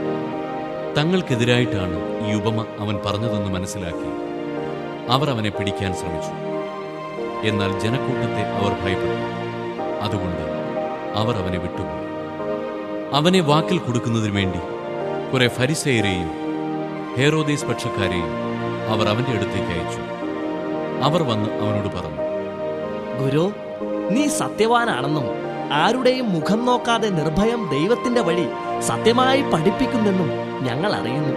സീസറിന് നികുതി കൊടുക്കുന്നത് നിയമാനുസൃതമോ അല്ലയോ? അവരുടെ കാപട്യം മനസ്സിലാക്കി അവൻ പറഞ്ഞു, നിങ്ങൾ എന്തിനു എന്നെ പരീക്ഷിക്കുന്നു? ഒരു ധനാറ എൻ്റെ അടുത്ത് കൊണ്ടുവരിക, ഞാൻ കാണട്ടെ. അവർ അത് കൊണ്ടുവന്നപ്പോൾ അവൻ ചോദിച്ചു, ഈ രൂപവും ലിഖിതവും ആരുടേതാണ്? സീസറിൻ്റേത് എന്നവർ പറഞ്ഞു. യേശു അവരോട് പറഞ്ഞു, സീസറിനുള്ളത് സീസറിനും ദൈവത്തിനുള്ളത് ദൈവത്തിനും കൊടുക്കുക. അവർ അവനെക്കുറിച്ച് വിസ്മയിച്ചു. അനന്തരം പുനരുത്ഥാനമില്ല എന്ന് പറഞ്ഞിരുന്ന സദുക്കായർ അവനെ സമീപിച്ച് ചോദിച്ചു, ഗുരു, ഒരുവൻ സന്താനമില്ലാതെ മരിക്കുകയും ഭാര്യ ജീവിച്ചിരിക്കുകയും ചെയ്യുന്നെങ്കിൽ അവന്റെ സഹോദരൻ അവളെ ഭാര്യയായി സ്വീകരിച്ച് അവനു വേണ്ടി സന്താനങ്ങളെ ഉൽപ്പാദിപ്പിക്കണമെന്ന് മോശയുടെ കൽപ്പനയിലുണ്ട്. ഒരിടത്ത് 7 സഹോദരന്മാരുണ്ടായിരുന്നു. ഒന്നാമൻ ഒരുവളെ വിവാഹം ചെയ്തു, അവൻ സന്താനമില്ലാതെ മരിച്ചു. രണ്ടാമൻ അവളെ സ്വീകരിച്ചു, അവനും സന്താനമില്ലാതെ മരിച്ചു. മൂന്നാമനും അങ്ങനെ തന്നെ സംഭവിച്ചു. ഇങ്ങനെ 7 പേരും സന്താനമില്ലാതെ മരിച്ചു. അവസാനം ആ സ്ത്രീയും മരിച്ചു. പുനരുദ്ധാനത്തിൽ അവർ ഉയർത്തെഴുന്നേൽക്കുമ്പോൾ അവൾ ആരുടെ ഭാര്യയായിരിക്കും? അവൾ 7 പേരുടെയും ഭാര്യയായിരുന്നല്ലോ. യേശു അവരോട് പറഞ്ഞു, വിശുദ്ധ ലിഖിതങ്ങളോ ദൈവത്തിന്റെ ശക്തിയോ അറിയാത്തതുകൊണ്ടല്ലേ നിങ്ങൾക്ക് തെറ്റുപറ്റുന്നത്? എന്തെന്നാൽ മരിച്ചവരിൽ നിന്ന് ഉയർത്തെഴുന്നേൽക്കുമ്പോൾ അവർ വിവാഹം ചെയ്യുകയോ ചെയ്തു കൊടുക്കുകയോ ഇല്ല. മറിച്ച് അവർ സ്വർഗത്തിലെ ദൂതന്മാരെ പോലെ ആയിരിക്കും. മരിച്ചവർ ഉയർത്തെഴുന്നേൽക്കുന്നതിനെക്കുറിച്ച് ദൈവം മുൾപടർപ്പിൽ നിന്ന് മോശയോട് അരുളി ചെയ്തത് എന്താണെന്ന് മോശയുടെ പുസ്തകത്തിൽ നിങ്ങൾ വായിച്ചിട്ടില്ല. അവിടുന്ന് പറഞ്ഞു, ഞാൻ അബ്രാഹത്തിന്റെ ദൈവവും ഇസഹാക്കിന്റെ ദൈവവും യാക്കോബിന്റെ ദൈവവും ആണ്. അവിടുന്ന് മരിച്ചവരുടെയല്ല, ജീവിക്കുന്നവരുടെ ദൈവമാണ്. നിങ്ങൾക്ക് വലിയ തെറ്റുപറ്റിയിരിക്കുന്നു. ഒരു നിയമജ്ഞൻ വന്ന് അവരുടെ വിവാദം കേട്ടു. അവൻ നന്നായി ഉത്തരം പറയുന്നുവെന്ന് മനസ്സിലാക്കി അവനോട് ചോദിച്ചു, എല്ലാറ്റിലും പ്രധാനമായ കൽപ്പന ഏതാണ്? യേശു പ്രതിവചിച്ചു, ഇതാണ് ഒന്നാമത്തെ കൽപ്പന. ഇസ്രായേലേ, കേൾക്കുക, നമ്മുടെ ദൈവമായ കർത്താവാണ് ഏക കർത്താവ്. നീ നിന്റെ ദൈവമായ കർത്താവിനെ പൂർണ്ണ ഹൃദയത്തോടും പൂർണ്ണ ആത്മാവോടും പൂർണ്ണ മനസ്സോടും പൂർണ്ണ ശക്തിയോടും കൂടെ സ്നേഹിക്കുക. രണ്ടാമത്തെ കൽപ്പന, നിന്നെപ്പോലെ തന്നെ നിന്റെ അയൽക്കാരനെയും സ്നേഹിക്കുക. ഇവയേക്കാൾ വലിയ കൽപ്പനയൊന്നുമില്ല. നിയമജ്ഞൻ പറഞ്ഞു, ഗുരു, അങ്ങ് പറഞ്ഞത് ശരി തന്നെ. അവിടുന്ന് ഏകനാണെന്നും അവിടുന്നല്ലാതെ മറ്റൊരു ദൈവമില്ലെന്നും അവിടുത്തെ പൂർണ്ണ ഹൃദയത്തോടും പൂർണ്ണ മനസ്സോടും പൂർണ്ണ ശക്തിയോടും കൂടെ സ്നേഹിക്കുന്നതും തന്നെ പോലെ തന്നെ അയൽക്കാരനെ സ്നേഹിക്കുന്നതും എല്ലാ ദഹന ബലികളെയും യാഗങ്ങളെയും കാൾ മഹനീയമാണെന്നും അങ്ങ് പറഞ്ഞത് സത്യമാണ്. അവൻ ബുദ്ധിപൂർവം മറുപടി പറഞ്ഞു എന്ന് മനസ്സിലാക്കി യേശു പറഞ്ഞു, നീ ദൈവരാജ്യത്തിൽ നിന്ന് അകലെയല്ല. പിന്നീട് യേശുവിനോട് ചോദ്യം ചോദിക്കാൻ ആരും ധൈര്യപ്പെട്ടില്ല. ദേവാലയത്തിൽ പഠിപ്പിച്ചുകൊണ്ടിരുന്നപ്പോൾ യേശു ചോദിച്ചു, ക്രിസ്തു ദാവീദിന്റെ പുത്രനാണെന്ന് നിയമജ്ഞർ പറയുന്നതെങ്ങനെ? പരിശുദ്ധാത്മാവിനാൽ പ്രചോദിതനായി ദാവീദ് തന്നെ പറഞ്ഞിട്ടുണ്ട്.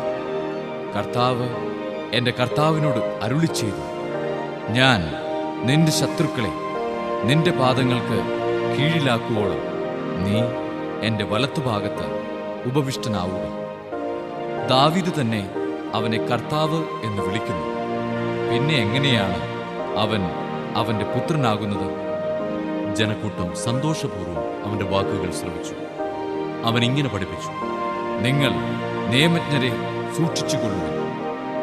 നീണ്ട മേലങ്കികൾ ധരിച്ചു നടക്കാനും പൊതുസ്ഥലങ്ങളിൽ അഭിവാദനം സ്വീകരിക്കാനും സിനഗോഗുകളിൽ മുഖ്യസ്ഥാനങ്ങളും വിരുന്നുകളിൽ അഗ്രാസനങ്ങളും ലഭിക്കാനും അവർ ആഗ്രഹിക്കുന്നു. എന്നാൽ അവർ വിധവകളുടെ ഭവനങ്ങൾ വിഴുങ്ങുകയും ദീർഘമായി പ്രാർത്ഥിക്കുന്നുവെന്ന് നടിക്കുകയും ചെയ്യുന്നു. ഇവർക്ക് കൂടുതൽ കഠിനമായ ശിക്ഷാവിധി ലഭിക്കും. അവൻ ഭണ്ഡാരത്തിന് എതിർവശത്തിരുന്ന് ജനക്കൂട്ടം ഭണ്ഡാരത്തിൽ നാണയത്തുട്ടുകൾ ഇടുന്നത് ശ്രദ്ധിച്ചു. പല ധനവാന്മാരും വലിയ തുകകൾ നിക്ഷേപിച്ചു. അപ്പോൾ ദരിദ്രയായ ഒരു വിധവ വന്ന് ഏറ്റവും വില കുറഞ്ഞ 2 ചെമ്പു നാണയങ്ങൾ ഇട്ടു. അവൻ ശിഷ്യന്മാരെ അടുത്ത് വിളിച്ചു പറഞ്ഞു, സത്യമായി ഞാൻ നിങ്ങളോട് പറയുന്നു, ഈ ദരിദ്ര വിധവ മറ്റാരെയേക്കാൾ കൂടുതൽ ഭണ്ഡാരത്തിൽ നിക്ഷേപിച്ചിരിക്കുന്നു. എന്തെന്നാൽ അവരെല്ലാവരും തങ്ങളുടെ സമൃദ്ധിയിൽ നിന്ന് സംഭാവന ചെയ്തു. ഇവളാകട്ടെ തൻ്റെ ദാരിദ്ര്യത്തിൽ നിന്ന് തനിക്കുണ്ടായിരുന്നതെല്ലാം തൻ്റെ ഉപജീവനത്തിനുള്ള വക മുഴുവനും നിക്ഷേപിച്ചിരിക്കുന്നു. അധ്യായം 13. യേശു ദേവാലയത്തിൽ നിന്ന് പുറത്തു വന്നപ്പോൾ ശിഷ്യന്മാരിൽ ഒരുവൻ പറഞ്ഞു, ഗുരു, നോക്കൂ, എത്ര വലിയ കല്ലുകൾ, എത്ര വിസ്മയകരമായ സൗധങ്ങൾ. അവൻ പറഞ്ഞു, ഈ മഹാസൗധങ്ങൾ നിങ്ങൾ കാണുന്നില്ല. എന്നാൽ ഇവയെല്ലാം കല്ലിന്മേൽ കല്ല് ശേഷിക്കാതെ തകർക്കപ്പെടും. അനന്തരം അവൻ ഒലിവുമലയിൽ ദേവാലയത്തിന് അഭിമുഖമായിരിക്കുമ്പോൾ പത്രോസും യാക്കോബും യോഹന്നാനും അന്ത്രയോസും അവനോട് സ്വകാര്യമായി ചോദിച്ചു, ഇതെന്ന് സംഭവിക്കുമെന്നും ഇവയെല്ലാം പൂർത്തിയാകാൻ തുടങ്ങുമ്പോൾ അടയാളം എന്തായിരിക്കുമെന്നും ഞങ്ങളോട് പറയുക. യേശു അവരോട് പറഞ്ഞു, ആരും നിങ്ങളെ വഴിതെറ്റിക്കാതിരിക്കാൻ സൂക്ഷിച്ചുകൊള്ളും. ഞാനാണ് എന്ന് പറഞ്ഞ് പലരും എൻ്റെ നാമത്തിൽ വരും. അവർ അനേകരെ വഴിതെറ്റിക്കും. നിങ്ങൾ യുദ്ധങ്ങളെപ്പറ്റി കേൾക്കും, അവയെപ്പറ്റി കിംവദന്തികളും. അപ്പോൾ നിങ്ങൾ അസ്വസ്ഥരാകരുത്. ഇതെല്ലാം സംഭവിക്കേണ്ടതാണ്, എന്നാൽ അപ്പോഴും അവസാനമായിട്ടില്ല. ജനം ജനത്തിനെതിരായും രാജ്യം രാജ്യത്തിനെതിരായും തലയുയർത്തും. പല സ്ഥലങ്ങളിൽ ഭൂകമ്പങ്ങളും ക്ഷാമങ്ങളും ഉണ്ടാകും. ഇതെല്ലാം ഈറ്റുനോവിന്റെ ആരംഭം മാത്രം. നിങ്ങൾ ജാഗരൂകരായിരിക്കുക. അവർ നിങ്ങളെ ന്യായാധിപ സംഘങ്ങൾക്ക് ഏൽപ്പിച്ചു കൊടുക്കും. സിനഗോഗുകളിൽ വെച്ച് നിങ്ങളെ പ്രഹരിക്കും. ദേശാധിപതികളുടെയും രാജാക്കന്മാരുടെയും മുമ്പാകെ എനിക്ക് സാക്ഷ്യം നൽകാൻ നിങ്ങൾ നിൽക്കും. എന്നാൽ ആദ്യം എല്ലാ ജനതകളോടും സുവിശേഷം പ്രസംഗിക്കപ്പെടേണ്ടിയിരിക്കുന്നു. അവർ നിങ്ങളെ ഏൽപ്പിച്ചു കൊടുക്കാൻ കൊണ്ടുപോകുമ്പോൾ എന്തു പറയണമെന്ന് വിചാരിച്ച് ഉത്കണ്ഠാകുലരാകേണ്ട. ആ സമയത്ത് നിങ്ങൾക്ക് ലഭിക്കുന്നതെന്തോ അത് സംസാരിക്കുക. നിങ്ങളല്ല, പരിശുദ്ധാത്മാവായിരിക്കും സംസാരിക്കുക. സഹോദരൻ സഹോദരനെയും പിതാവ് പുത്രനെയും മരണത്തിന് ഏൽപ്പിച്ചു കൊടുക്കും. മക്കൾ മാതാപിതാക്കന്മാരെ എതിർക്കുകയും അവരെ വധിക്കുകയും ചെയ്യും. എൻ്റെ നാമത്തെ പ്രതി നിങ്ങളെ എല്ലാവരും ദ്വേഷിക്കും. അവസാനം വരെ സഹിച്ചു നിൽക്കുന്നവൻ രക്ഷ പ്രാപിക്കും. വിനാശത്തിൻ്റെ അശുദ്ധ ലക്ഷണം നിൽക്കരുതാത്തിടത്ത് നിൽക്കുന്നത് നിങ്ങൾ കാണുമ്പോൾ വായിക്കുന്നവൻ ഗ്രഹിച്ചുകൊള്ളട്ടെ. യൂദയായിലുള്ളവർ പർവ്വതങ്ങളിലേക്ക് പലായനം ചെയ്യട്ടെ. പുരമുകളിലായിരിക്കുന്നവൻ താഴെ ഇറങ്ങുകയും വീട്ടിൽ നിന്ന് എന്തെങ്കിലും എടുക്കാൻ അകത്ത് പ്രവേശിക്കുകയോ വരുത്. വയലിലായിരിക്കുന്നവൻ മേലങ്കി എടുക്കാൻ പിന്തിരിയരുത്. ആ ദിവസങ്ങളിൽ ഗർഭിണികൾക്കും മുലയൂട്ടുന്നവർക്കും ദുരിതം. ഇത് ശീതകാലത്ത് സംഭവിക്കാതിരിക്കാൻ പ്രാർത്ഥിക്കുക. ദൈവത്തിൻ്റെ സൃഷ്ടികർമ്മത്തിൻ്റെ ആരംഭം മുതൽ ഇന്നുവരെ ഉണ്ടായിട്ടില്ലാത്തതും ഇനിയൊരിക്കലും ഉണ്ടാകാത്തതുമായ കഷ്ടതകൾ ആ ദിവസങ്ങളിൽ ഉണ്ടാകും. കർത്താവ് ആ ദിവസങ്ങൾ ചുരുക്കിയില്ലായിരുന്നെങ്കിൽ ഒരുവനും രക്ഷപ്പെടുകയില്ലായിരുന്നു. എന്നാൽ തെരഞ്ഞെടുക്കപ്പെട്ടവർക്ക് വേണ്ടി അവിടുന്ന് ആ ദിവസങ്ങൾ ചുരുക്കി. ഇതാ ക്രിസ്തു ഇവിടെ, അതാ അവിടെ എന്ന് ആരെങ്കിലും പറഞ്ഞാൽ നിങ്ങൾ വിശ്വസിക്കരുത്. കാരണം കള്ളക്രിസ്തുമാരും വ്യാജപ്രവാചകന്മാരും പ്രത്യക്ഷപ്പെടും. സാധ്യമെങ്കിൽ തെരഞ്ഞെടുക്കപ്പെട്ടവരെ വഴിതെറ്റിക്കുന്നതിന് അടയാളങ്ങളും അത്ഭുതങ്ങളും അവർ പ്രവർത്തിക്കും. നിങ്ങൾ ജാഗരൂകരായിരിക്കണം. എല്ലാം ഞാൻ മുൻകൂട്ടി നിങ്ങളോട് പറഞ്ഞിരിക്കുന്നു. ആ പീഡനങ്ങൾക്ക് ശേഷമുള്ള ദിവസങ്ങളിൽ സൂര്യൻ ഇരുണ്ടുപോകും, ചന്ദ്രൻ പ്രകാശം തരുകയില്ല, നക്ഷത്രങ്ങൾ ആകാശത്തു നിന്ന് നിപതിക്കും, ആകാശശക്തികൾ ഇളകുകയും ചെയ്യും. അപ്പോൾ മനുഷ്യപുത്രൻ വലിയ ശക്തിയോടും മഹത്വത്തോടും കൂടെ മേഘങ്ങളിൽ വരുന്നത് അവർ കാണും. അപ്പോൾ അവൻ ദൂതന്മാരെ അയക്കും. അവർ ഭൂമിയുടെ അതിർത്തികൾ മുതൽ ആകാശത്തിന്റെ അതിർത്തികൾ വരെ 4 ദിക്കുകളിലും നിന്ന് അവന്റെ തെരഞ്ഞെടുക്കപ്പെട്ടവരെ ഒരുമിച്ച് കൂട്ടും. അത്തിമരത്തിൽ നിന്ന് പഠിക്കുക.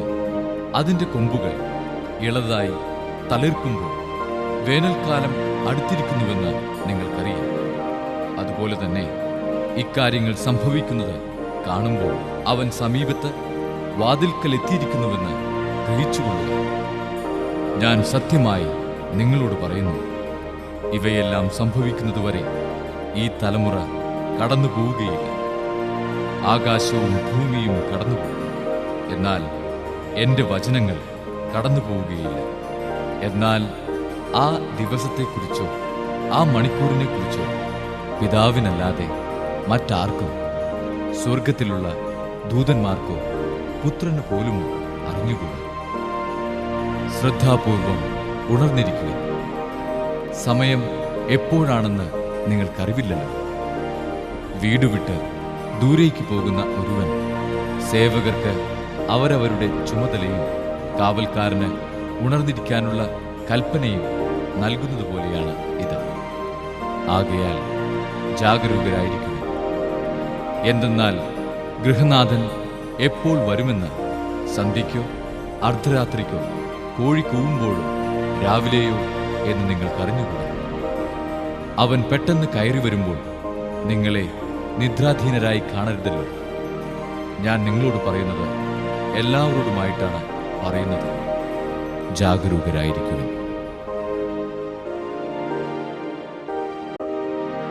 അധ്യായം 14. പെസഹായ്ക്കും പുളിപ്പില്ലാത്ത അപ്പത്തിന്റെ തിരുനാളിനും 2 ദിവസമേ ഉണ്ടായിരുന്നു. യേശുവിനെ ചതുവിൽ പിടികൂടി വധിക്കേണ്ടത് എങ്ങനെയെന്ന് പ്രധാന പുരോഹിതന്മാരും നിയമജ്ഞരും ആലോചിച്ചുകൊണ്ടിരുന്നു. അവർ പറഞ്ഞു, തിരുനാളിൽ വേണ്ട, ജനങ്ങൾ ബഹളമുണ്ടാക്കും. അവൻ ബഥാനിയായിൽ കുഷ്ഠരോഗിയായ ശിമയോന്റെ വീട്ടിൽ ഭക്ഷണത്തിനിരിക്കവേ ഒരു വെൺകൽ ഭരണി നിറയെ വിലയേറിയ ശുദ്ധ നാർദീൻ സുഗന്ധതൈലവുമായി ഒരു സ്ത്രീ അവിടെ വന്നു. അവൾ ഭരണി തുറന്ന് അത് അവന്റെ ശിരസിൽ ഒഴിച്ചു. അവിടെ ഉണ്ടായിരുന്ന ചിലർ അമർഷത്തോടെ പരസ്പരം പറഞ്ഞു, ഈ തൈലം പാഴാക്കി കളഞ്ഞത് എന്തിന്? ഇത് 300-ലധികം ദനാറയ്ക്ക് വിറ്റു ദരിദ്രർക്ക് കൊടുക്കാമായിരുന്നല്ലോ. അവർ അവളെ കുറ്റപ്പെടുത്തി. യേശു പറഞ്ഞു, ഇവളെ സ്വൈര്യമായി വിടുക. എന്തിന് ഇവളെ വിഷമിപ്പിക്കുന്നു? ഇവൾ എനിക്കു വേണ്ടി ഒരു നല്ല കാര്യം ചെയ്തിരിക്കുന്നു. ദരിദ്രർ എപ്പോഴും നിങ്ങളോട് കൂടിയുണ്ട്. എപ്പോൾ വേണമെങ്കിലും അവർക്ക് നന്മ ചെയ്യാൻ സാധിക്കും. ഞാനാകട്ടെ എപ്പോഴും നിങ്ങളോട് കൂടെ ഉണ്ടായിരിക്കുകയില്ല. ഇവൾക്ക് സാധിക്കുന്നത് ഇവൾ ചെയ്തു. എന്റെ സംസ്കാരത്തിനു വേണ്ടി ഇവൾ എന്റെ ശരീരം മുൻകൂട്ടി തൈലം പൂശുകയാണ് ചെയ്തത്. ഞാൻ സത്യമായി നിങ്ങളോട് പറയുന്നു, ലോകത്തിലെവിടെയെല്ലാം സുവിശേഷം പ്രസംഗിക്കപ്പെടുമോ അവിടെയെല്ലാം ഇവൾ ചെയ്ത കാര്യവും ഇവളുടെ സ്മരണയ്ക്കായി പ്രസ്താവിക്കപ്പെടും. 12 പേരിൽ ഒരുവനായ യൂദാസ് കറിയോത്ത യേശുവിനെ ഒറ്റിക്കൊടുക്കാൻ വേണ്ടി പ്രധാന പുരോഹിതന്മാരുടെ അടുത്തു ചെന്നു. അവർ ഇതറിഞ്ഞ് സന്തോഷിച്ച് അവന് പണം കൊടുക്കാമെന്ന് വാഗ്ദാനം ചെയ്തു. അവനെ എങ്ങനെ ഒറ്റിക്കൊടുക്കാമെന്ന് വിചാരിച്ചു അവൻ അവസരം പാർത്തിരുന്നു. പെസഹ ബലി അർപ്പിക്കുന്ന പുളിപ്പില്ലാത്ത അപ്പത്തിന്റെ 1-ാം ദിവസം ശിഷ്യന്മാർ യേശുവിനോട് ചോദിച്ചു, നിനക്ക് ഞങ്ങൾ എവിടെ പെസഹ ഒരുക്കണമെന്നാണ് നീ ആഗ്രഹിക്കുന്നത്? അവൻ 2 ശിഷ്യന്മാരെ അയച്ചുകൊണ്ട് പറഞ്ഞു, നിങ്ങൾ നഗരത്തിലേക്ക് ചെല്ലുക. ഒരു കുടം വെള്ളം ചുമന്നുകൊണ്ട് ഒരുവൻ നിങ്ങൾക്കെതിരെ വരും. അവനെ അനുഗമിക്കുക. അവൻ എവിടെ ചെന്ന് കയറുന്നുവോ അവിടത്തെ ഗൃഹനാഥനോട് പറയുക, ഗുരു ചോദിക്കുന്നു, ഞാൻ എൻ്റെ ശിഷ്യന്മാരുമൊത്ത് പെസഹ ഭക്ഷിക്കുന്നതിന് എൻ്റെ വിരുന്നുശാല എവിടെയാണ്? സജ്ജീകൃതമായ ഒരു വലിയ മാളികമുറി അവൻ കാണിച്ചു തരും. അവിടെ നമുക്ക് വേണ്ടി ഒരുക്കുക. ശിഷ്യന്മാർ പുറപ്പെട്ട് നഗരത്തിലെത്തി. അവൻ പറഞ്ഞിരുന്നതുപോലെ കണ്ടു. അവർ പെസഹ ഒരുക്കി. സന്ധ്യയായപ്പോൾ അവൻ 12 പേരും ഒരുമിച്ച് വന്നു. അവർ ഭക്ഷണത്തിനിരിക്കുമ്പോൾ യേശു പറഞ്ഞു, ഞാൻ സത്യമായി നിങ്ങളോട് പറയുന്നു, എന്നോടൊപ്പം ഭക്ഷണം കഴിക്കുന്ന നിങ്ങളിലൊരുവൻ എന്നെ ഒറ്റിക്കൊടുക്കും. അവർ ദുഃഖിതരായി. അത് ഞാനല്ലല്ലോ എന്ന് ഓരോരുത്തരും അവനോട് ചോദിക്കാൻ തുടങ്ങി. അവൻ പറഞ്ഞു, 12 പേരിൽ എന്നോടൊപ്പം പാത്രത്തിൽ കൈമുക്കുന്നവൻ തന്നെ മനുഷ്യപുത്രൻ തന്നെക്കുറിച്ച് എഴുതപ്പെട്ടിരിക്കുന്നത് പോലെ പോകുന്നു. എന്നാൽ മനുഷ്യപുത്രനെ ഒറ്റിക്കൊടുക്കുന്നവന് ദുരിതം. ജനിക്കാതിരുന്നെങ്കിൽ അവന് നന്നായിരുന്നു. അവർ ഭക്ഷിച്ചുകൊണ്ടിരുന്നപ്പോൾ യേശു അപ്പമെടുത്ത് ആശീർവദിച്ച് മുറിച്ച് അവർക്ക് നൽകിക്കൊണ്ട് അരുളിച്ചെയ്തു, ഇത് സ്വീകരിക്കുക, ഇത് എൻ്റെ ശരീരമാണ്. അനന്തരം പാനപാത്രമെടുത്ത് കൃതജ്ഞതാ സ്തോത്രം ചെയ്ത് അവർക്ക് നൽകി. എല്ലാവരും അതിൽ നിന്ന് പാനം ചെയ്തു. അവൻ അവരോട് അരുളിച്ചെയ്തു, ഇത് അനേകർക്ക് വേണ്ടി ചിന്തപ്പെടുന്നതും ഉടമ്പടിയുടേതുമായ എൻ്റെ രക്തമാണ്. സത്യമായി ഞാൻ നിങ്ങളോട് പറയുന്നു, ദൈവരാജ്യത്തിൽ ഞാൻ ഇത് നവമായി പാനം ചെയ്യുന്ന ദിവസം വരെ മുന്തിരിയുടെ ഫലത്തിൽ നിന്ന് ഇനി ഞാൻ കുടിക്കുകയില്ല. സ്തോത്രഗീതം ആലപിച്ചതിനു ശേഷം അവർ ഒലിവുമലയിലേക്ക് പോയി. യേശു അവരോട് പറഞ്ഞു, നിങ്ങൾക്കെല്ലാവർക്കും ഇടർച്ചയുണ്ടാകും. ഞാൻ ഇടയനെ അടിക്കും, ആടുകൾ ചിതറിപ്പോകും എന്നെഴുതപ്പെട്ടിരിക്കുന്നു. ഞാൻ ഉയിർപ്പിക്കപ്പെട്ടതിന് ശേഷം നിങ്ങൾക്ക് മുമ്പേ ഗലീലയിലേക്ക് പോകും. പത്രോസ് പറഞ്ഞു, എല്ലാവരും ഇടറിയാലും ഞാൻ ഇടറുകയില്ല. യേശു അവനോട് പറഞ്ഞു, സത്യമായി ഞാൻ നിന്നോട് പറയുന്നു, ഇന്ന് ഈ രാത്രിയിൽ തന്നെ കോഴി 2 പ്രാവശ്യം കൂവുന്നതിനു മുമ്പ് നീ എന്നെ 3 പ്രാവശ്യം നിഷേധിച്ചു പറയും. അവൻ തറപ്പിച്ചു പറഞ്ഞു, നിന്നോടുകൂടെ മരിക്കേണ്ടി വന്നാലും ഞാൻ നിന്നെ നിഷേധിക്കുകയില്ല. അങ്ങനെ തന്നെ എല്ലാവരും പറഞ്ഞു. അവർ ഗത്സമനി എന്ന് വിളിക്കപ്പെടുന്ന സ്ഥലത്തെത്തി. അവൻ ശിഷ്യന്മാരോട് പറഞ്ഞു, ഞാൻ പ്രാർത്ഥിക്കുമ്പോൾ നിങ്ങൾ ഇവിടെ ഇരിക്കുന്നു. അവൻ പത്രോസിനെയും യാക്കോബിനെയും യോഹന്നാനെയും കൂടെ കൊണ്ടുപോയി. പര്യാകുലനാകാനും അസ്വസ്ഥനാകാനും തുടങ്ങി. അവൻ അവരോട് പറഞ്ഞു, എൻ്റെ ആത്മാവ് മരണത്തോളം ദുഃഖിതമായിരിക്കുന്നു. നിങ്ങളിവിടെ ഉണർന്നിരിക്കുക. അവൻ അല്പദൂരം മുന്നോട്ട് ചെന്ന് നിലത്ത് വീണ്, സാധ്യമെങ്കിൽ ആ മണിക്കൂർ തന്നെ കടന്നു പോകട്ടെ എന്ന് പ്രാർത്ഥിച്ചു.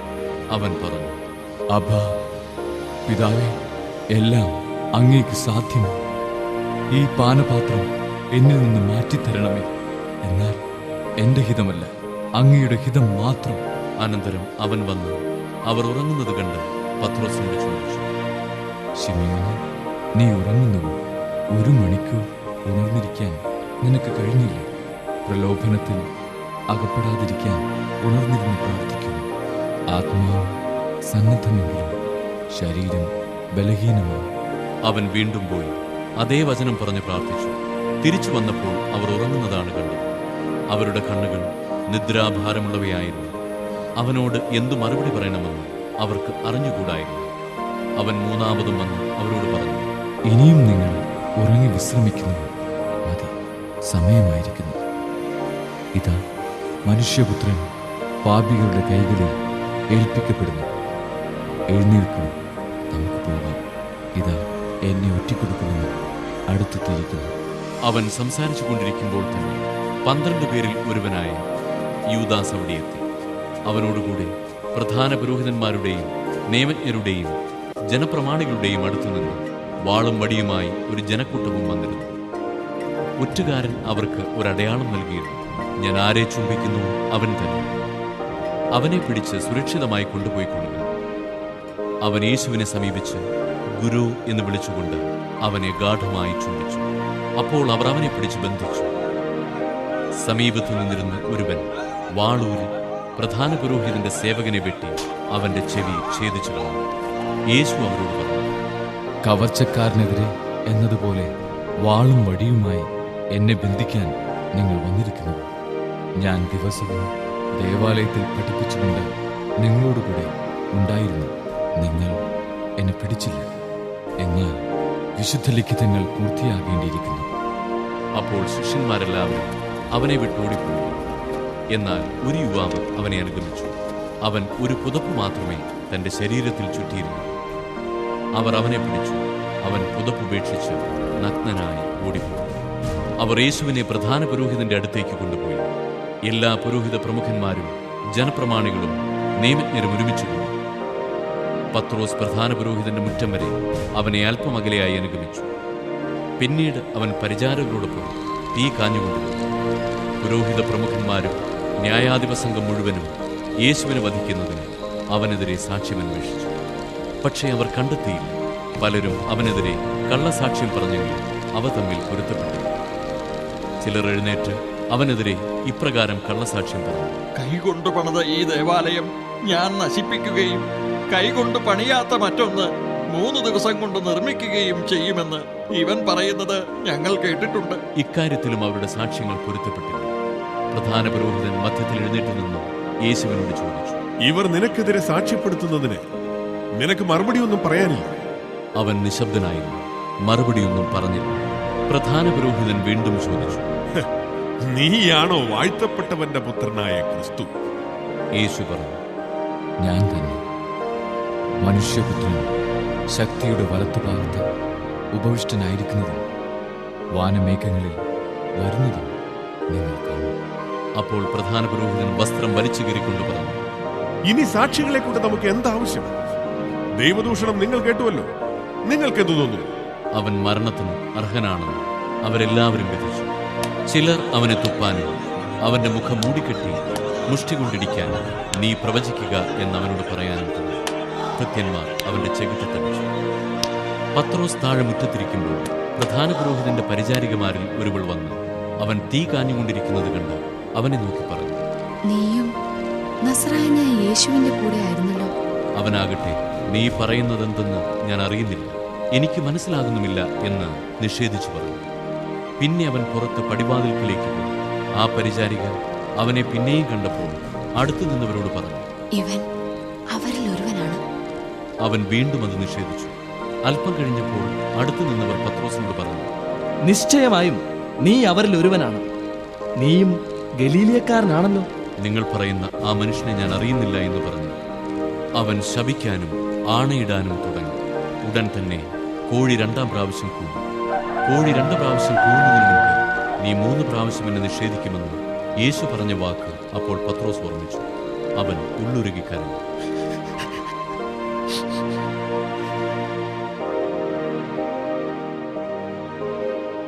അധ്യായം 15. അതിരാവിലെ തന്നെ പുരോഹിത പ്രമുഖന്മാർ ജനപ്രമാണികളോടും നിയമജ്ഞരോടും ന്യായാധിപ സംഘം മുഴുവനോടും ചേർന്ന് ആലോചന നടത്തി. അവർ യേശുവിനെ ബന്ധിച്ചു കൊണ്ടുപോയി പീലാത്തോസിനെ ഏൽപ്പിച്ചു. പീലാത്തോസ് അവനോട് ചോദിച്ചു, നീ യഹൂദരുടെ രാജാവാണോ? അവൻ മറുപടി പറഞ്ഞു, നീ തന്നെ പറയുന്നു. പുരോഹിത പ്രമുഖന്മാർ അവനിൽ പല കുറ്റങ്ങളും ആരോപിച്ചു. പീലാത്തോസ് വീണ്ടും ചോദിച്ചു, നിനക്ക് മറുപടിയൊന്നും പറയാനില്ലേ? നോക്കൂ, എത്ര കുറ്റങ്ങളാണ് അവർ നിന്റെ മേൽ ആരോപിക്കുന്നത്. എന്നാൽ യേശു മറുപടിയൊന്നും പറഞ്ഞില്ല. തന്മൂലം പീലാത്തോസ് വിസ്മയിച്ചു.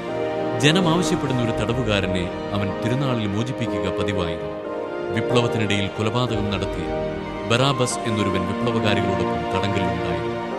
ജനക്കൂട്ടം പീലാത്തോസിന്റെ അടുത്ത് ചെന്ന് പതിവുള്ള ആനുകൂല്യത്തിന് അപേക്ഷിച്ചു. അവൻ പറഞ്ഞു, യഹൂദരുടെ രാജാവിനെ ഞാൻ മോചിപ്പിച്ചു തരണമെന്നാണോ നിങ്ങൾ ആഗ്രഹിക്കുന്നത്?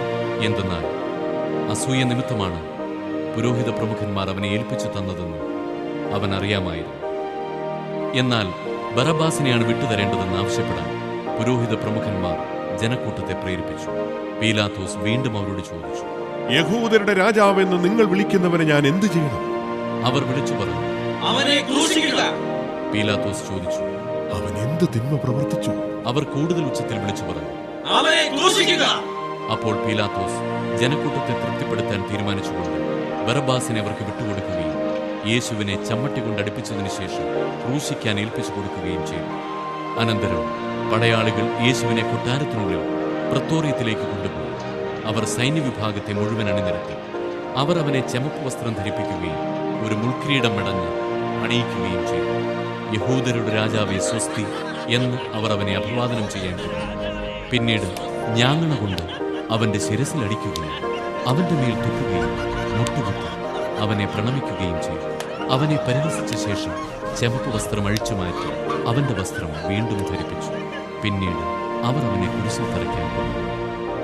അലക്സാണ്ടറിന്റെയും റൂഫസിന്റെയും പിതാവായ കിരേനക്കാരൻ ശിമയോൻ നാട്ടിൻ പുറത്തുനിന്ന് വന്ന് അതിലെ കടന്നു പോവുകയായിരുന്നു. യേശുവിന്റെ കുരിശു ചുമക്കാൻ അവർ അവനെ നിർബന്ധിച്ചു.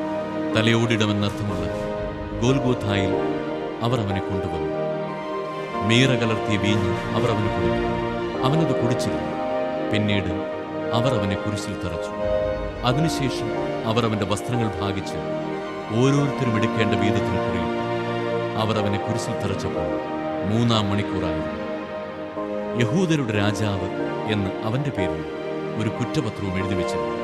അവനോടുകൂടെ 2 കവർച്ചക്കാരെയും അവർ കുരിശിൽ തറച്ചു. ഒരുവനെ അവന്റെ വലത്തുവശത്തും അവരനെ ഇടത്തുവശത്തും. അതിലെ കടന്നുപോയവർ തലകുലുക്കിക്കൊണ്ട് അവനെ ദുഷിച്ചു പറഞ്ഞു, ദേവാലയം നശിപ്പിച്ച് 3 ദിവസം കൊണ്ട് വീണ്ടും പണിയുന്നവനെ നിന്നെ തന്നെ രക്ഷിക്കുക, കുരിശിൽ നിന്ന് ഇറങ്ങി വരിക. അതുപോലെ തന്നെ പുരോഹിത പ്രമുഖന്മാരും നിയമജ്ഞരും പരിഹാസപൂർവ്വം പരസ്പരം പറഞ്ഞു, ഇവൻ മറ്റുള്ളവരെ രക്ഷിച്ചു, തന്നെ രക്ഷിക്കാൻ ഇവന് സാധിക്കുന്നില്ല. ഞങ്ങൾ കണ്ടു വിശ്വസിക്കുന്നതിനു വേണ്ടി ഇസ്രായേലിന്റെ രാജാവായ ക്രിസ്തു ഇപ്പോൾ കുരിശിൽ നിന്ന് ഇറങ്ങി വരട്ടെ. അവനോടൊപ്പം ക്രൂശിക്കപ്പെട്ടവർ അവനെ പരിഹസിച്ചു. 6-ാം മണിക്കൂർ മുതൽ 9-ാം മണിക്കൂർ വരെ ഭൂമി മുഴുവൻ അന്ധകാരം വ്യാപിച്ചു. 9-ാം മണിക്കൂറായപ്പോൾ യേശു ഉച്ചത്തിൽ നിലവിളിച്ചു, എലോയ്, എലോയ്, ലാമാ സബക്താനി. അതായത്, എന്റെ ദൈവമേ, എന്റെ ദൈവമേ, നീ എന്നെ ഉപേക്ഷിച്ചത് എന്തുകൊണ്ട്? അടുത്തു നിന്നിരുന്ന ചിലർ അത് കേട്ടു പറഞ്ഞു, ഇതാ അവൻ ഏലിയായെ വിളിക്കുന്നു. ഒരുവൻ ഓടി വന്നു നീർപ്പഞ്ഞ് വിനാഗിരിയിൽ മുക്കി ഒരു ഞാങ്ങണമേൽ ചുറ്റി അവന് കുടിക്കാൻ കൊടുത്തുകൊണ്ട് പറഞ്ഞു, ആകട്ടെ, അവനെ താഴെ ഇറക്കാൻ ഏലിയ വരുമോ എന്ന് നമുക്ക് കാണാം. യേശു ഉച്ചത്തിൽ നിലവിളിച്ച് ജീവൻ വിടുന്നു. അപ്പോൾ ദേവാലയത്തിലെ തിരശ്ശീല മുകളിൽ നിന്ന് താഴെ വരെ 2ആയി കീറി. അവന് അഭിമുഖമായി നിന്നിരുന്ന ശതാധിപൻ അവൻ ഇപ്രകാരം മരിച്ചത് കണ്ടു പറഞ്ഞു, സത്യമായും ഈ മനുഷ്യൻ ദൈവപുത്രനായിരുന്നു. ഇതെല്ലാം കണ്ടുകൊണ്ട് ദൂരെ കുറെ സ്ത്രീകളും നിന്നിരുന്നു. മഗ്ദലേന മറിയവും യോസയുടെയും ചെറിയ യാക്കോബിന്റെയും അമ്മയായ മറിയവും സലോമിയും അക്കൂട്ടത്തിലുണ്ടായിരുന്നു. യേശു ഗലീലയിലായിരുന്നപ്പോൾ അവനെ അനുഗമിക്കുകയും ശുശ്രൂഷിക്കുകയും ചെയ്തവരാണ് ഇവർ. കൂടാതെ അവനോടുകൂടെ ജെറുസലേമിലേക്ക് വന്ന മറ്റനവധി സ്ത്രീകളും അവിടെ ഉണ്ടായിരുന്നു. അന്ന് സാബത്തിന് തൊട്ടുമുൻപുള്ള ഒരുക്ക ദിവസമായിരുന്നു. അതിനാൽ വൈകുന്നേരമായപ്പോൾ അരിമത്യാക്കാരനായ ജോസഫ് ധൈര്യപൂർവ്വം പീലാത്തോസിനെ സമീപിച്ചു. അവൻ ആലോചനാ സംഘത്തിലെ ബഹുമാന്യനായ ഒരംഗവും ദൈവരാജ്യം പ്രതീക്ഷിച്ചിരുന്നവരുമായിരുന്നു. അവൻ പീലാത്തോസിന്റെ അടുത്തെത്തി യേശുവിന്റെ ശരീരം ചോദിച്ചു. അവൻ മരിച്ചു കഴിഞ്ഞുവോ എന്ന് പീലാത്തോസ് വിസ്മയിച്ചു. അവൻ ശതാധിപനെ വിളിച്ചു അവൻ ഇതിനകം മരിച്ചു കഴിഞ്ഞു എന്ന് അന്വേഷിച്ചു. ശതാധിപനിൽ നിന്ന് വിവരമറിഞ്ഞതിനു ശേഷം അവൻ മൃതദേഹം ജോസഫിന് വിട്ടുകൊടുത്തു. ജോസഫ് ഒരു തുണി വാങ്ങി അവനെ താഴെയിറക്കി അതിൽ പൊതിഞ്ഞ് പാറയിൽ വെട്ടിയൊരുക്കിയ കല്ലറയിൽ അവനെ സംസ്കരിക്കുകയും കല്ലറയുടെ വാതിൽക്കൽ ഒരു കല്ല് ഉരുട്ടിവെക്കുകയും ചെയ്തു. അവനെ സംസ്കരിച്ച സ്ഥലം മഗ്ദലേന മറിയവും യോസയുടെ അമ്മയായ മറിയവും കണ്ടു.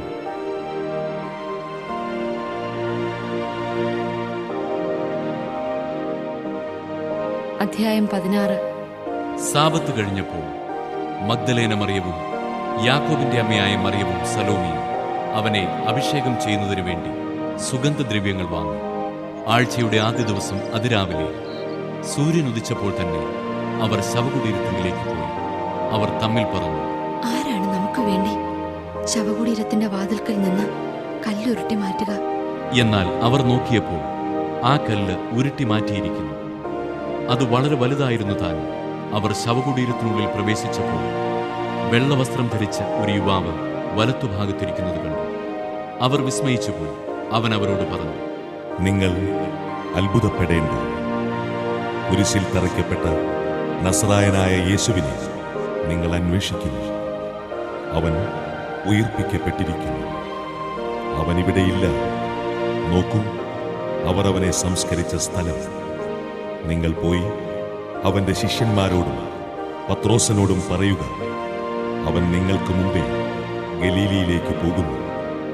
അവൻ നിങ്ങളോട് പറഞ്ഞിരുന്നത് പോലെ അവിടെ വെച്ച് നിങ്ങൾ അവനെ കാണും. അവർ ശവകുടീരത്തിൽ നിന്ന് പുറത്തിറങ്ങി ഓടി. എന്തെന്നാൽ അവർ പേടിച്ചു വിറയ്ക്കുകയും ആശ്ചര്യപ്പെടുകയും ചെയ്തിരുന്നു. അവർ ആരോടും ഒന്നും പറഞ്ഞില്ല. അവർ അത്യന്തം ഭയപ്പെട്ടിരുന്നു. ആഴ്ചയുടെ 1-ാം ദിവസം രാവിലെ ഉയർത്തെഴുന്നേറ്റതിനു ശേഷം യേശു ആദ്യം മഗ്ദലേന മറിയത്തിന് പ്രത്യക്ഷപ്പെട്ടു. ഇവളിൽ നിന്നാണ് അവൻ 7 പിശാചുക്കളെ പുറത്താക്കിയത്. അവൾ ചെന്ന് അവനോടുകൂടി ഉണ്ടായിരുന്നവരെ വിവരമറിയിച്ചു. അവർ ദുഃഖത്തിലാണ്ട് വിലപിച്ചിരിക്കുകയായിരുന്നു. അവൻ ജീവിച്ചിരിക്കുന്നുവെന്നും അവൾക്ക് കാണപ്പെട്ടു എന്ന് കേട്ടപ്പോൾ അവർ വിശ്വസിച്ചില്ല. ഇതിനുശേഷം അവരിൽ 2 പേർ ഗ്രാമത്തിലേക്ക് നടന്നു പോകുമ്പോൾ അവൻ വേറൊരു രൂപത്തിൽ അവർക്ക് പ്രത്യക്ഷപ്പെട്ടു. അവർ പോയി ബാക്കിയുള്ളവരെ വിവരമറിയിച്ചു. അവരെയും അവർ വിശ്വസിച്ചില്ല.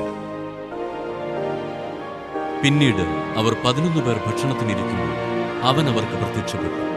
ഉയർപ്പിക്കപ്പെട്ടതിനു ശേഷം തന്നെ കണ്ടവരെ വിശ്വസിക്കാത്തത് നിമിത്തം അവരുടെ വിശ്വാസരാഹിത്യത്തെയും ഹൃദയകാഠിന്യത്തെയും അവൻ കുറ്റപ്പെടുത്തി. അവൻ അവരോട് പറഞ്ഞു, നിങ്ങൾ ലോകമെങ്ങും പോയി എല്ലാ സൃഷ്ടികളോടും സുവിശേഷം പ്രസംഗിക്കുക. വിശ്വസിച്ച് സ്നാനം സ്വീകരിക്കുന്നവൻ രക്ഷിക്കപ്പെടും, വിശ്വസിക്കാത്തവൻ ശിക്ഷിക്കപ്പെടും. വിശ്വസിക്കുന്നവരുടെ കൂടെ ഈ അടയാളങ്ങൾ ഉണ്ടായിരിക്കും. അവർ എന്റെ നാമത്തിൽ പിശാചുക്കളെ ബഹിഷ്കരിക്കും, പുതിയ ഭാഷകൾ സംസാരിക്കും, അവർ സർപ്പങ്ങളെ കയ്യിലെടുക്കും, മാരകമായ എന്തു കുടിച്ചാലും അത് അവരെ ഉപദ്രവിക്കുകയില്ല. അവർ രോഗികളുടെ മേൽ കൈകൾ വയ്ക്കും, അവർ സുഖം പ്രാപിക്കുകയും ചെയ്യും. കർത്താവായ യേശു അവരോട് സംസാരിച്ചതിനു ശേഷം സ്വർഗത്തിലേക്ക് സമ്മോഹിക്കപ്പെട്ടു. അവൻ ദൈവത്തിന്റെ വലത്തുഭാഗത്ത് ഉപവിഷ്ടനായി. അവർ എല്ലായിടത്തും പോയി പ്രസംഗിച്ചു. കർത്താവ് അവരോടുകൂടെ പ്രവർത്തിക്കുകയും അടയാളങ്ങൾ കൊണ്ട് വചനം സ്ഥിരീകരിക്കുകയും ചെയ്തിരുന്നു.